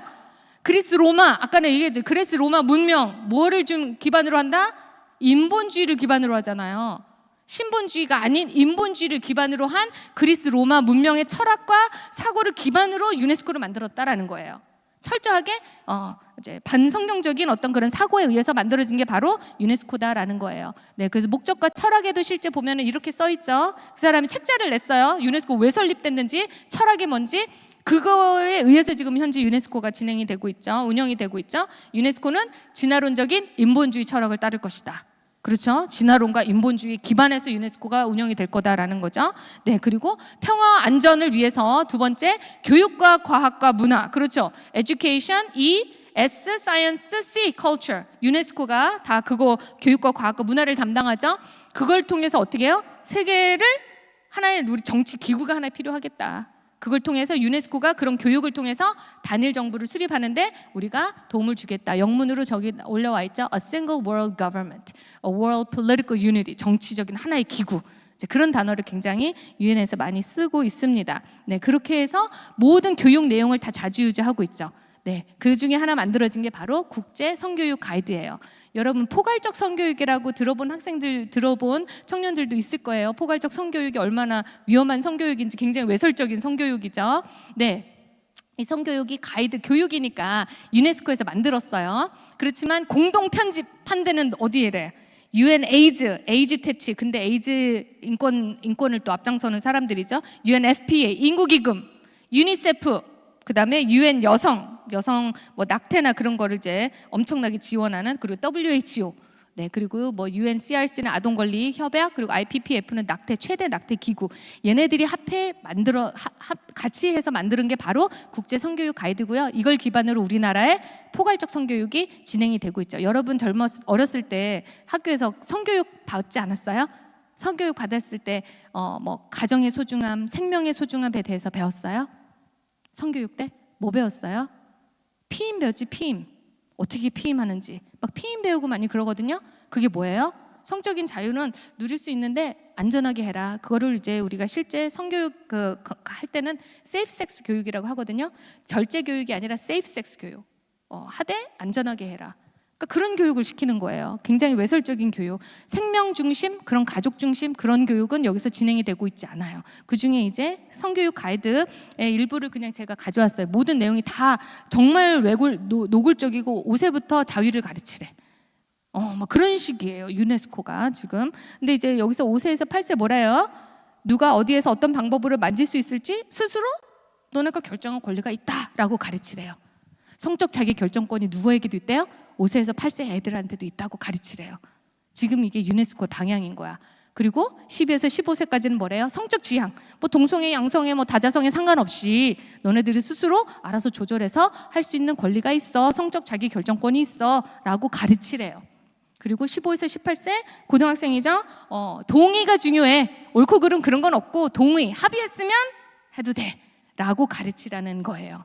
이걸 기반으로 지금 우리나라 성교육이 진행이 되고 있고, 이제 그런 교육들을 여러분도 이렇게 무의식 중에 받으면서 영향을 받았을 수가 있지. 그러니까 어때요? 굉장히 성적으로 교회를 다니면서도 자유롭게 느껴질 수도 있어. 그렇죠. 그거는 여러분의 문제라기보다도 여러분이 이제 분별이 안 되다 보니까 세상적인 흐름 속에서 여러분이 그냥 다 영향을 받은 거예요. 그러니까 지금이라도 여러분이 딱 돌이켜야 돼요. 하나님이 기뻐하시는 게 뭔지 이제 그런 것들을 여러분이 정확하게 분별하고 돌이켜야 된다라는 거예요. 돌이키면 하나님께서 이제 깨끗이 하나님께서는 회개를 하면 하나님께 돌이켜 주신다고 했어요. 나는 모른다. 그러는 거 완전 없애주신다고 하셨거든요. 그러니까 여러분이 너무 멀리 가지 마시고 여러분 진짜 하나님만을 그냥 붙이면 그게 진리야. 그거밖에 없어요. 여러분 뭐 세상적으로 재밌게 살죠. 그 끝은 허무와 공허함과 무의미밖에 없어. 이제 그런 것들 여러분이 아시고 우리가 진짜 크리스천으로서 살려고 노력을 하겠습니다. 네, 이렇게 그러니까 20, 30대는요 굉장히 권리를 외쳐. 자유하면 권리. 근데 딱 이런 여성들 막 자유롭게 막 살던 여성들이요 학부모만 되잖아요. 그럼 다 이렇게 바뀐다. 이렇게 바뀐 거. 이게 맞는 거거든. 나는 그렇게 안 살았지만 우리 자식은 진짜 올바로 컸으면 좋겠어. 그게 맞는 거거든요. 네, 그래서 지금 이런 외설적 성교육에 엄청난 전 세계 학부모들이 반대를 하고 있어요. 근데 우리는 뭐 그게 어때서라고 하면 안 된다는 거지. 네.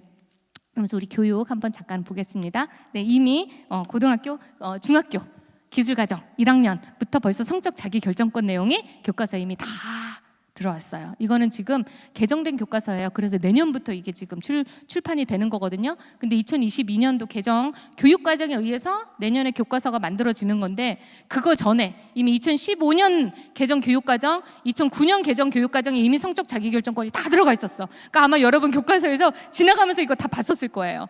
여러분이 봤었을 거야. 근데 이거는 잘못된 개념이기 때문에 우리 많은 크리스찬 분들이, 학부모님들이 열심히 해가지고 이거는 잘못됐다, 이거는 개념은 잘못됐기 때문에 빼야 된다라고 그래서 열심히 싸웠어요. 근데 지금 싸워가지고 우리가 일부, 이거는 능동적인 결정을 할 수 있는 권리는 아이들에게는 없어요. 아이들은 보호를 할 수 있는 권리는 있지. 우리가 보호를 할 수 있는 권리는 있어. 하지만 능동적으로 뭔가를 행하는 권리는 없거든요. 아이들에게는 미숙하잖아요. 그렇기 때문에 이런 보호 차원의 어떤 수동적인 권리까지만을 교과서에서 이렇게 다뤄라 라고 우리가 요구를 했고, 교육부에서 그걸 받아들였어. 근데 교과서 나온 거 보니까 하나도 수정이 안 된 거예요. 뭐라고 했어요? 첫 번째 줄에 성적 자기결정권은요, 헌법이 보장하는 국민의 기본권이래. 헌법에 어디 성적 자기결정권이라는 개념이 있어? 없습니다. 국민, 여기에는 미성년자는 포함이 안 되는 거예요. 근데 이게 교과서에 이렇게 다 나와 있다라는 거죠. 그러니까 우리가, 여러분도 알게 모르게 이런 걸 또 배우고 있었다는 거죠. 그 다음에 지금 뭐예요? 고등학교 현대 사회와 윤리예요. 이거 여러분 다 이 교과서 다 배웠죠. 성과 사랑에 대해서요, 다양한 입장이 있대. 사랑을 하면 성관계를 할 수 있냐 없냐, 나는 그게 굳이 고등학교 교과서까지 들어갈 필요가 있나 라는 생각이 드는데요. 다양한 입장이 있다고 하면서 뭐라고, 어떻게 돼 있어요? 보수주의적인 입장이 있대. 결혼하면 출산과 연관해서 할 수 있고, 중도주의, 사랑하면 할 수 있지, 결혼 안 해도. 그 다음에 자유주의는 뭐예요? 동의를 바탕으로 하면은 쾌락을 중심으로 할 수 있어. 이 세 가지 입장이 있대요. 아무리 있잖아, 이 세상이 이렇게 막 자유롭고 한다 하더라도요, 교과서는 우리는 어떤 기대를 해요? 교과서만은 옳고 그름을 가르쳐 줄 거라고 기대를 하잖아요. 그래야 되고, 그렇죠? 세상이 뭐라고 어떻게 한들. 근데 이 교과서는 뭐예요?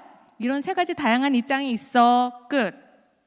뭐가 옳고 그른지를 가르쳐 주지 않아요. 그런데 더 나아가서 그 다음 페이지 딱 갔더니 토론을 해보래. 밑에 뭐라고 돼 있어? 빨간 줄에, 빨간 네모칸, 사랑과 성의 바람직한 관계에 대해서 자신의 입장을 말해보자. 굉장히 포스트 모던적이지. 네 입장은 뭐야? 옳고 그름이 없는 거죠.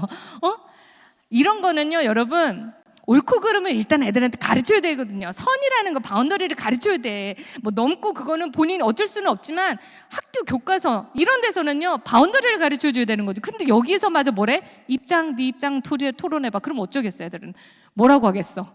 와, 나는 무서워. 애들이 무슨 얘기를 할지. 이게 지금 교과서의 실체다라는 거예요. 네.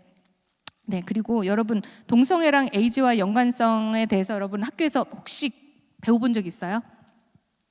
동성애 하면 에이즈 걸릴 수 있다. 원래는 가르쳤거든요. 근데 지금 뭐예요? 교과서에서 다 빠졌어. 굉장히 위험하죠? 원래 2000년까지만 해도요, 고등학교 교련 교과서에 에이즈 감염의 원인, 동성애, 문란한 성생활, 그런 게 다 써 있었어요. 막 이렇게 자세하게 써 있었거든요. 그러면서 실제 에이즈 걸린 사람의 사진까지도 막 이제 들어왔었어요. 근데 나중에는 너무 이제 이런 것들이 자유롭게 이렇게 있기 때문에 굳이 이걸 교과서에서 다루는 거는 바람직하지 않다 하면서 교육부에서 빼버린 거예요. 그리고 이제 나중에 국가인권위원회에서도 이런 거 얘기하지 말라고, 교과서에서. 그래가지고 뺐더니 어떻게 됐나 한번 보겠습니다. 네, 지금 이게 동성애 친화적인 교육으로 인해서 지금 에이즈가 얼마나 확산됐는지를 지금 보여주는 거예요. 원래 동성애가 에이즈의 감염의 원인이다, 주요 원인이다라고 교과서에서 가르칠 때는 거의 에이즈가 없었어. 이게 지금 10대 얘기하는 거예요. 10대, 20대. 네. 그런데 갑자기 99년도에 어때요? 동성애가 에이즈의 원인이라는 내용이 아까 전에 그 내용이 삭제가 됐었거든요. 그때부터 이제 이렇게 올라가기 시작을 하죠. 네, 그러다가 어때요? 2004년에는요, 인터넷에서 청소년 유해 그런 이제 매체물에서 동성애가 제외돼. 동성애는 유해한 게 아니래. 그래서 빠지니까 어때요? 그때부터 또 에이즈가 또 막 급증해. 그리고 이제는 2009년도부터는 교과서에서 동성애를 옹호하는 그런 내용들이 교과서에 버젓이 들어와 있어요. 그러니까 어때? 에이즈가 더더욱 증가를 하는 거죠. 10대가 가족 에이즈 증가율이 가장 높다고 합니다. 20대, 그 다음에 20대고. 근데 실제 질병관리청에 들어갔더니요, 에이즈 감염 경로 동성애자. 메인이 동성애자라고 나와 있어. 옆에 보면 이성간 성접촉 36%가 동성애자, 이성애자, 양성애자를 의미하는 거예요. 그러니까 여기 안에 동성애자도 이미 포함이 돼 있는 거라는 거죠. 그리고 보여. 수혈, 마약, 공동 사용 뭐 이런 기타는 0.몇% 해당하죠. 조선일보, TV조선에서 뭐래요? 에이즈 감염자 중에 남자가 92.4%래요. 에이즈 감염자 중에 남자가 동성애자들인 거지. 네, 동성애자들이 92.4%가 에이즈 감염자다. 그러니까 이미 뉴스에서도 솔직히 이거는 요새는 막 이제 못하게 하거든요. 근데 이런 걸 모르니까 아이들이 몰랐어요. 그러고 이제 하고 에이즈 걸리는 거예요. 에이즈가 뭡니까? 이거는 치료가 안 돼요. 심지어는 또 치료가 된다고 얘기해. 어떻게 면역력이 없는데 어떻게 치료가 돼요? 몇십 년 일찍 죽잖아요. 그래서 에이즈 감염자들은. 그래서 지금 교과서에서는 이렇게만 가르치지. 에이즈. 어떻게 감염된대요? 감염된 혈액을 수혈받았을 때, 감염된 사람과 성접촉했을 때, 감염된 임산부의 출산과 수유를 통해서, 감염된 사람과 같은 주사기를 사용할 때 어떻게 감염됐는지를 얘기를 안 해주잖아요. 그냥 감염된 사람들, 감염된 어떻게 감염되는지가 궁금한 거죠. 근데 학교에서는 여기 뭐예요? 0.몇 %에 해당하는 내용만 이제 교과서에서 다루고 있다라는 거예요. 그렇죠? 이런 것뿐만 아니죠. 모든 교육 과정이 다 교과서가 다 무신론 기반 교육이죠. 이거는 6학년 도덕이에요. 1단원 제목이 뭐예요? 내 삶의 주인은 바로 나. 여러분도 그렇게 믿지 않아요? 세상에서도 그렇잖아. 네 삶의 주인은 너야. 굉장히 반성경적이죠. 그렇죠? 우리 삶의 주인은 누구예요? 하나님이시잖아요. 말로는 하나님이라고 하는데 정작 이렇게 살잖아요. 심지어는 교과서에서도 이렇게 가르쳐요. 얼마나 반성경적인 무신론 교육을 하고 있는지 제목만 통해서도 우리가 알 수 있어. 근데는 우리는 또 분별이 안 돼. 내 삶의 주인은 나야. 그런 순간부터 이제 우리는 힘든 거야. 여러분 태어났을 때 여러분이 원해서 태어났습니까? 여러분이 죽을 때 여러분이 원해서 죽을 수 있어요? 언제 죽을지도 모르잖아. 그런데 왜 중간은 왜 여러분 거라고 생각을 해요? 처음 끝이 여러분 게 아니잖아요. 그럼 중간도 여러분 게 아닌 거예요. 하나님이 이미 최선의 방법으로 여러분을 다 계획을 해놓으셨어. 근데 여러분은 무시하고 막 여러분대로 살아. 그러니까 비극인 거지. 그리고 여러분이 인생이 어디까지예요? 80? 100까지가 여러분 인생입니까? 아니요. 여러분의 인생은 영원해요. 영원히 천국을 가거나 영원히 지옥을 떨어지는 거예요. 영원해. 근데 우리는 80까지래, 100세까지래. 한 60까지만 열심히 일하고 그 다음은 놀아. 그리고 죽어. 뭐 어디 가는 거야? 지옥 가는 거죠. 여러분이 어디에다 투자를 해야 될지 한번 생각을 해보세요. 내 삶을 영원한 데 그게 훨씬 더 남는 장사 아닙니까? 그러니까 여러분이 참 생각을 해봐야 돼. 잠깐 몇십 년 잘 살자고 막 아둥바둥 얼마나 무의미해요. 그렇죠? 근데 내 삶만 영원하다. 그렇게 생각하면 굉장히 자유로워져. 어디에 투자하겠어? 영원한 삶에 투자하겠지, 당연히. 네, 그런 삶을 여러분이 살면 좋겠습니다. 네, 그 다음에 진화론. 네, 당연히 학교에서 창조론 얘기하면 되게 이상한 사람 되는 거지 뭐. 그렇죠? 왜냐면 어때요? 오로지 진화론만 배우니까. 네, 이거는 뭐냐면은요. 인간이 언제 인간이 되느냐? 대개 인간과 유인원의 차이는 뭐냐면 인간은 직립보행을 할 수 있다라는 거거든요. 두 발로 걷는 거지. 근데 유인원은 뭐예요? 네 발로 기어다니는 거잖아요. 네 발로 기어다니다가 두 발이 되는 순간이 있어. 그때의 존재를 우리는 오스트랄로피테쿠스라 그래. 들어봤죠? 그래서 중요한 거거든요. 오스트랄로피테쿠스. 오스트랄로피테쿠스, 크로마뇽인, 네안데르탈인 하면서 배우잖아. 맨날 배웠잖아요. 과학 시간에. 이거는 한 번도 그 사람 그 존재를 본 적 없어. 다 믿는 거야. 믿음이야. 과학도 지금 믿음의 신념에 의해서 지금 과학 교과서가 만들어졌죠. 오스트랄로피테쿠스가 그러면은 나왔어야 되겠지. 과학이니까. 뭔가 증거가 있어야 될 거 아니에요. 근데 어디도 오스트랄로피테쿠스가 없는 거지, 존재가. 그러다가 1974년에 비로소 어떤 사람이, 이 사람이에요. 저 과학자가 드디어 오스트랄로피테쿠스를 발견했다. 그러면서 걸어다닌 유인원, 아까 있잖아, 직립보행. 그런데 굉장히 조그만한 존재들하는 거예요. 그래서 여자 같대. 그래서 이름을 루시라고 배운 거야. 그 아이를 그 존재를 루시라고 부르서 그래서 루시맨이 된 거예요. 그래서 굉장히 유명해졌어. 그래서 와, 드디어 오스트랄로피테쿠스, 즉 중간 단계. 맨날 진화됐다고 했잖아요. 근데 어디에도 중간 단계는 없는 거예요. 그렇죠? 중간 단계 등기를 발견했다. 그래가지고 난리가 났어. 정말 진화론은 맞다. 사실이다. 근데 여러분, 과학을 전공하는 사람들도 있는데 언제 이론이 사실이 돼요? 처음에 이론이었다가 나중에 사실이 돼서 교과서에 들어가잖아요. 이론은 그냥 주장이지. 주장이라서 내가 한번 결과를 돌려서 뭔가 하나 나왔어. 그럼 한번 증거를 주장을 해. 그건 이론인 거야. 근데 어때요? 나중에는 그 뒤에 사람들이 다시 또 돌려. 다른 여러 가지 상황을 가지고 또 다시 돌려. 그래서 똑같은 결과가 여러 차례 나와. 그러면은 그게 사실이 되는 거죠. 팩트가 되는 거죠. 그러면서 이제 교과서에 들어가는 거야. 근데 이건 어때요? 없어. 주장만 하는 거야. 그런데 왜 학교에서 진화론만 배우는 거예요? 하나님이 계시다고 인정하면 안 되거든. 하나님이 인정하시다고 이렇게 하는 순간 이거는 진화론은 완전 말이 안 되는 거 되는 거잖아요. 그래서 과학자들도 둘 중에 하나를 선택해야 되는 거야. 창조론 아니면 진화론 둘 중에 하나 선택을 해야 되는 거야. 근데 과학자들은 뭘 선택해요? 차마 하나님이 있다고 내가 인정할 수는 없다. 그렇기 때문에 진화론을 선택한다라고 하는 과학자들이 되게 많아요. 그러니까 창조라는 거를 심적으로 자기가 받아들일 수가 없다라는 거죠. 그러니까 어떻게든 만들어야 되는 거야, 근거를. 근데 뭐예요? 99년도에 아디유 루시, 굿바이 루시, 루시어 안녕이라는 어마어마하게 큰 사건이 대서특필이 돼가지고 나왔어. 사이언스지와 네이처지에. 뭐래요?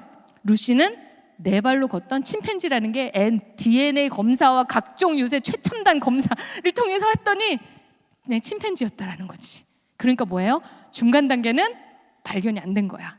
그럼에도 불구하고 지금 교과서에서는 계속 오스트랄로피테쿠스 크로마뇽인 가르치고 있죠. 이거는 신념인 거야. 이거는 왜냐하면은 하나님은 없어라는 걸 계속 이런 걸 통해서 세뇌를 하는 거예요. 네. 그리고 요새는 어때요? 가족 개념도 바뀌었어요. 보편적인 가족 있죠. 이렇게 지금 이 사진, 엄마, 아빠 그리고 자녀 둘 이렇게 굉장히 오붓한 이렇게 뭐 식사를 하고 있어요. 이게 뭐래요? 정상 가족에 대한 편견을 심어주는 거래. 정상 가족은 편견이라는 거예요. 그래가지고 이거 지금 교과서 잘못됐다라는 거예요. 그래서 다양한 가족이 얼마나 많은데 다양한 가족 개념을 넣으래요. 그러면서 가족의 개념이 완전히 무너져요. 그래서 지금 교과서에서 벌써 다양한 가족, 하나님이 주신 가족의 질서가 완전히 교과서에서 붕괴가 됐죠. 다양한 가족이라는 개념이 2013년도 여러분도 이거 배웠을 수도 있겠어요. 사회문화 교과서에 이렇게 있어요. 보면은 다양한 가족 해놓고 이렇게 써놨죠. 1번 하메족. 하메족이 뭐야? 하우스메이트. 교과서에 이렇게 줄임말 써도 되는지 모르겠지만 네, 이것도 가족이래요.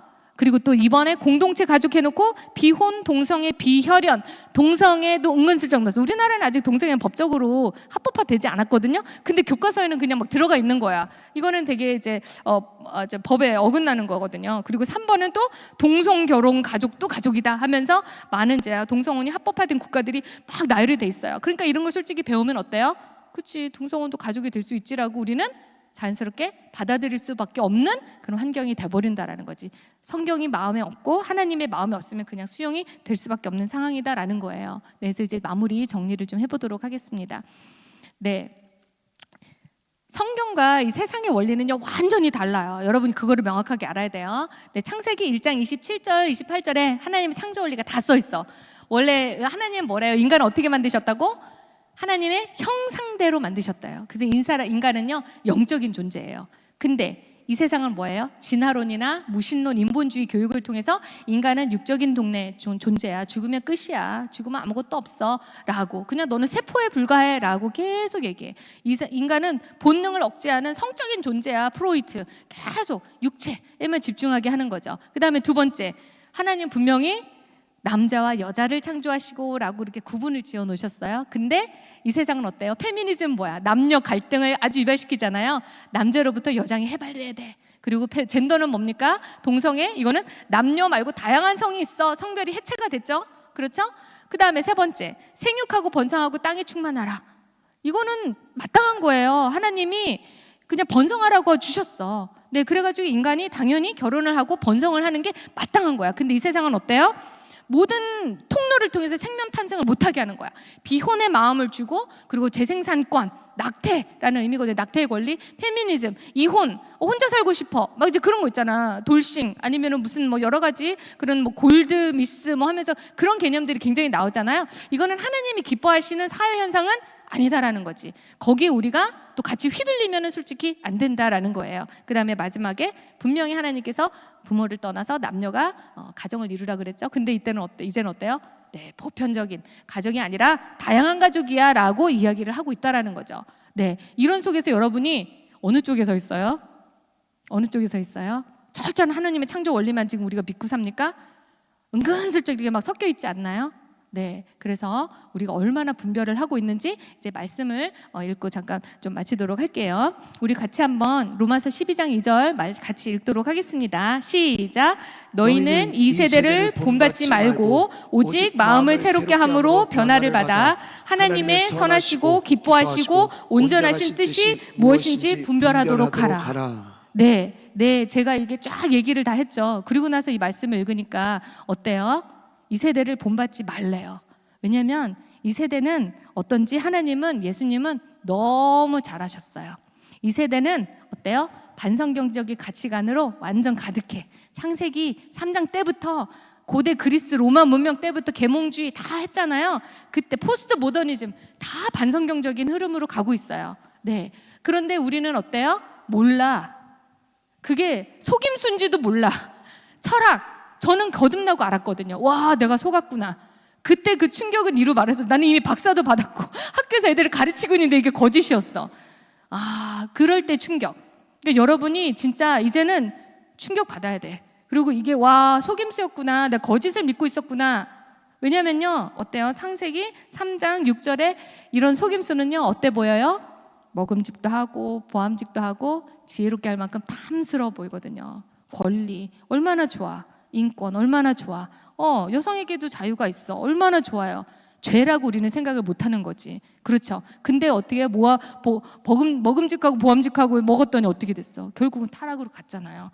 이게 사단이요, 대놓고 죄라고 들어오지 않아요. 그럴듯하게 들어와요. 그러니까 우리가 분간이 안 되는 거죠. 분별이 안 되면. 그렇기 때문에 베드로전서 5장 8절 근신하라 깨어라. 깨어있지 않으면요, 우리는 그냥 넘어가도록 돼 있어요. 여러분이 가만히 세상이 그냥 이렇게 세상하고 우리 여러분이 대치가 안 돼요? 그러면 문제인 거지.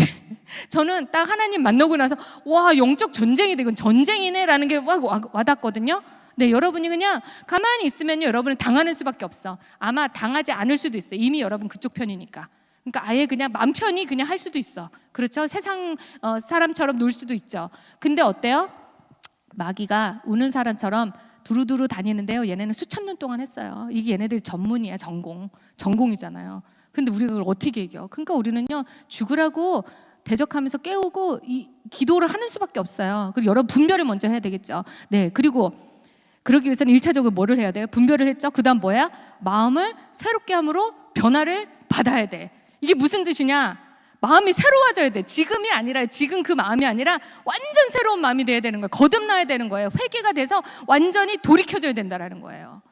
그 돌이키는 게 회개가요, 하나님 잘못했어요, 눈물 훌쩍훌쩍, 그 정도가 아니라 그거는 그냥 결과로서 나오는 거고, 사고 자체가요, 제가 여기 써놨죠. 사고 방식, 가치관 자체가 뒤집어져야 되는 거야. 내 삶의 주인이 나이면 안 되는 거예요. 하나님이 내 삶의 주인이라는 게 믿어지고, 그리고 그대로 살아야 돼. 그렇지 않으면 여러분은 저쪽인 거지. 여러분은 크리스찬이 아닌 거죠. 그렇게도 우리가 볼 수 있다라는 거예요. 그렇기 때문에 네, 여기서 뭐라 그랬어요? 예수님께서 진실로 강조하시잖아요. 진실로, 진짜야 진짜. 뭐라고 말씀하세요? 사람이 거듭나지 아니하면 주여 주여 외쳐도 소용없대요. 거듭나지 아니하면 하나님 나라를 볼 수 없다고 했어. 천국 갈 수 없다고 했어요. 거듭남이 없으면. 구원의 확신이 있습니다, 아멘, 가지고 안 된다는 거예요. 그리고 옛날처럼 살아? 그럼 거듭나지 않은 거야. 그러면 아닌 거야. 그렇기 때문에 여러분이 안 돼요. 창세기 1장 1절부터 여러분이 헷갈리면 안 돼. 진화론이 믿어지면은 여러분 그냥 성경을 전체를 부인하는 거랑 마찬가지잖아요. 거기서부터 여러분 시작을 해야 돼. 세상을 분별해서 하나님 저를 새로 만들어 주세요. 정말 제가 하나님의 자녀가 되길 원합니다. 진짜 말로만이 아니라 진짜 하나님의 자녀가 되길 원합니다. 여러분이 진짜 무릎 꿇고 통회하면서 기도하고 저를 바꿔주세요. 저를 만져주세요. 저를 만져주세요. 만나주세요. 간절하게 기도해야 돼요. 그렇지 않으면 여러분은 이 세상에 살아날 수가 없어요. 네, 그래서 그렇게 되면 어떻게 돼? 내 뜻이 아니라요, 무슨 뜻으로 살아야 돼요? 하나님의 선하시고 기뻐하시고 온전하신 뜻이 궁금해져. 내 뜻이 궁금한 게 아니라 하나님은 어떤 뜻을 원하시고 이 땅을 통해서 나를 통해서 하나님이 원하시는 바가 뭐지라고 여러분이 사고가 돼야 돼요. 그게 우리가 분별이 돼야 되거든요. 이게 돼야 되는데 우리는 모르지 뭐예요? 내 뜻. 하나님 어떻게 했어요? 하나님 무슨 마법사입니까? 지니 인더 마를입니까? 하나님 이렇게 해주세요, 저렇게 해주세요. 하나님 무에서 유를 창조하신 분이에요. 그런 분한테 하나님 이거 필요해요, 저거 필요해요, 잠깐. 그랬다가 또 옆으로 치웠다가 또 하나님, 아유. 하나님은 그래도 사랑하니까 여러분의 그런 기도를 들어주실 수 있어요. 언제까지 그러고 살 거냐는 거지. 그게 아니라 하나님의 뜻이 뭔지를 알고 그렇게 되면 다 부수적으로 온대잖아요. 이 모든 것을 다 너에게 주리라 하셨잖아요. 그렇죠? 마태복음 6장 30절에 보면은 그렇게 얘기했습니다. 네, 그래서 여러분 한번 이제 마지막으로 정리를 할게요. 이제 그럼 여러분이 진짜 크리스찬인지 가짜 크리스찬인지 이두저도 아닌지는 없어요. 진짜가 아니면 그냥 가짜인 거야. 아까 전에도 중등부에서도 그랬지. 하나님 저리 이 여자도 좋고 저 여자도 좋아요. 저희 둘하고 같이 결혼할래요 하면은 그건 파혼이지 둘이 같이 결혼할 수 없죠. 근데 우리는 어때요? 하나님 세상도 좋고 하나님도 좋아요. 둘 다 같이 할래요. 그럼 여러분은 하나님의 자녀일 수 없는 거야. 그렇죠? 네, 그러니까 우리 한번 보겠습니다. 진짜 크리스천은 뭐예요? 세상 뜻이 아니라 하나님의 뜻이 궁금해야 돼. 하나님이 원하시는 바가 뭐지? 내가 너무 힘들어. 왜 하나님이 아니라 이걸 통해서 하나님이 나한테 무슨 말씀하시려는 거지? 이걸 통해서 내가 뭘 할 수 있지? 그렇게 여러분이 생각을 해야 되는 거예요. 근데 가짜는 어때요? 세상의 흐름이 이런데, 요새 시대가 이런데, 교회 막 고리타분하게 막 그런 얘기. 그러면 그냥 여러분 그냥 가짜 크리스찬으로 살 수밖에 없는 거지. 그 다음에 두 번째, 네, 거듭나야 된다 그랬죠? 그렇게 되면요 성령의 인도를 받게 돼 있어요. 순간 이제 그 마음에 굉장히 민감해져. 말씀에 민감해지고 하나님 뭐라고 말씀하신지 마음에 거리낌이 딱 와. 그럼 성령이 말씀하신 거야. 그 거리낌이 있어요. 그러면 하지 않으면 돼. 근데 거리낌이 있어? 했어? 그럼 이제 서서히 무뎌지는 거지. 성령님이 그 안에서 소멸되는 거죠. 그러니까 여러분이 거듭나고 나서는 하나님 뭐라고 말씀하시지? 내 안에 어떤 마음 불편함을 안 주시나? 어떤 평안함을 주시나? 그런 거에 민감해져야 돼. 근데요 가짜 크리스찬 어때? 내 뜻대로 내가 원하는 대로 사는 거야. 하나님이고 뭐고 성령이고 뭐고 개념 없어. 그러면 뭐래요? 로마서 8장에 사망이래요. 육신의 생각은 사망이래요. 영의 생각은 생명이라고 그랬거든요. 네, 그러니까 그거를 여러분이 정확하게 알아야 돼. 네, 그리고 뭐예요? 주여 주여만 외친다고 됩니까? 아니요, 말씀대로 행해야 된대. 이게 어려워, 그렇죠? 보이지 않아. 근데 순종해야 돼. 와, 이게 진짜 힘들거든요. 근데 순종했을 때 그때 이제 신앙이 딱 한 단계 업되는 거야. 근데 어때요? 가짜는 어떻대? 말씀대로 행하지 않는 자. 주여 주여 내가 주를 위해서 예언도 했고 주를 위해서 사람도 고쳤어요. 근데 예수님 뭐라고 하셨어? 나는 너를 알지 못한다. 불법을 행하는 자요. 나가라 그랬어요. 불법을 행하는 게 뭐야? 말씀대로 행하지 않는 자 이퀄 불법을 행하는 자인 거예요. 뭐 무슨 범죄를 저지른 게 아니라 말씀대로 행하지 않으면 가짜인 거야. 알잖아요, 우리 다. 근데 말씀대로 행해. 진짜 하나님 말씀대로 살려고 그러면 그럼 얼마나 힘들어요. 그러니까 좁은 길이지. 진짜 크리스찬의 삶은요 좁은 길이야. 엄청 좁은 길이에요. 넓은 길이야 편해? 넓은 길을 살다 보면 이제 우리가 어디로 가는지 알죠. 그렇기 때문에 우리는 정말 진짜 힘들게 정말 영적 전쟁을 치르는 거예요. 지금 여러분이 영적 전쟁이라고 느끼지 않으면 이제 자고 있는 거지. 그러니까 여러분이 하루하루 삶이 내가 하나님 안에서 올바로 내가 살려고 노력하고 그 노력을 하나님 보시고 계속 인도를 해주시거든요. 그런 노력을 여러분이 조금씩 해나가길 바라요. 좁은 길로 가는 자가 얼마나 적은지 한번 여기 제가 써놨어요. 영문으로 봤더니요 더 충격이었어요. 좁은 길로 가는 자가 적다라고 돼 있는데 영문으로는 few라고 써 있었어요. A few와 few의 차이가 뭐죠? few는 거의 없다. A few는 약간 있다. 영문으로는 few로 돼 있더라고. 와, 이 좁은 길로 가는 자가요 그렇게 없대요. 그런 길로 우리가 가야지 그게 진짜 크리스찬의 삶인 거야. 근데 여러분 이런 삶을 살죠. 이제 마지막 때거든요. 내가 지금 오늘 포스트 모더니즘까지만 얘기했지만 그 다음 지금 시대가 왔어요. 이미 도래했고 저는 내 세대 아니면 다음 세대에 지금 예수님께서 이제 오시겠구나라는 게 이제 보이는 거죠. 이제 그러니까 어때요? 이제는 크리스찬으로 사는 거는요 순교의 마음으로 살지 않으면 크리스찬으로 살 수가 없어. 순교의 마음으로 살지 않으면 많은 사람들이 다 반대 이야기를 하거든요. 그럼에도 불구하고 나는 진리를 외쳐. 나밖에 없어? 그럴 수도 있어. 그럼에도 불구하고 그게 진리면은 여러분 살아야 돼. 왜냐면 우리는 영원한 삶에 투자했잖아요. 잠깐 하나님 거부하고 지옥 갈 거예요? 그리고 지금 잠깐 편하게 살다가 아니잖아. 그냥 나는 차라리 하나님 그냥 부르시면 지금 가도 좋아. 왜냐면 너무 나는 자유가 됐거든. 죽으면 가는 데가 어딘지 확실하잖아요. 단지 그냥 우리 자식들이 있어서 걔네들한테 미안해서 내가 그냥 또 하나님 아직은 더 살아라 해가지고 하는 거지. 싸우다가 죽으면 순교잖아. 그러니까 너무 자유로운 거예요. 그런 자유를 누리는, 그러니까 세상에 두려움이 없는 그런 여러분이 되는 진짜 크리스찬, 진짜 승리하는 그런 크리스찬이 되길 바라겠습니다. 네, 그러면은 기도하고 마치겠습니다.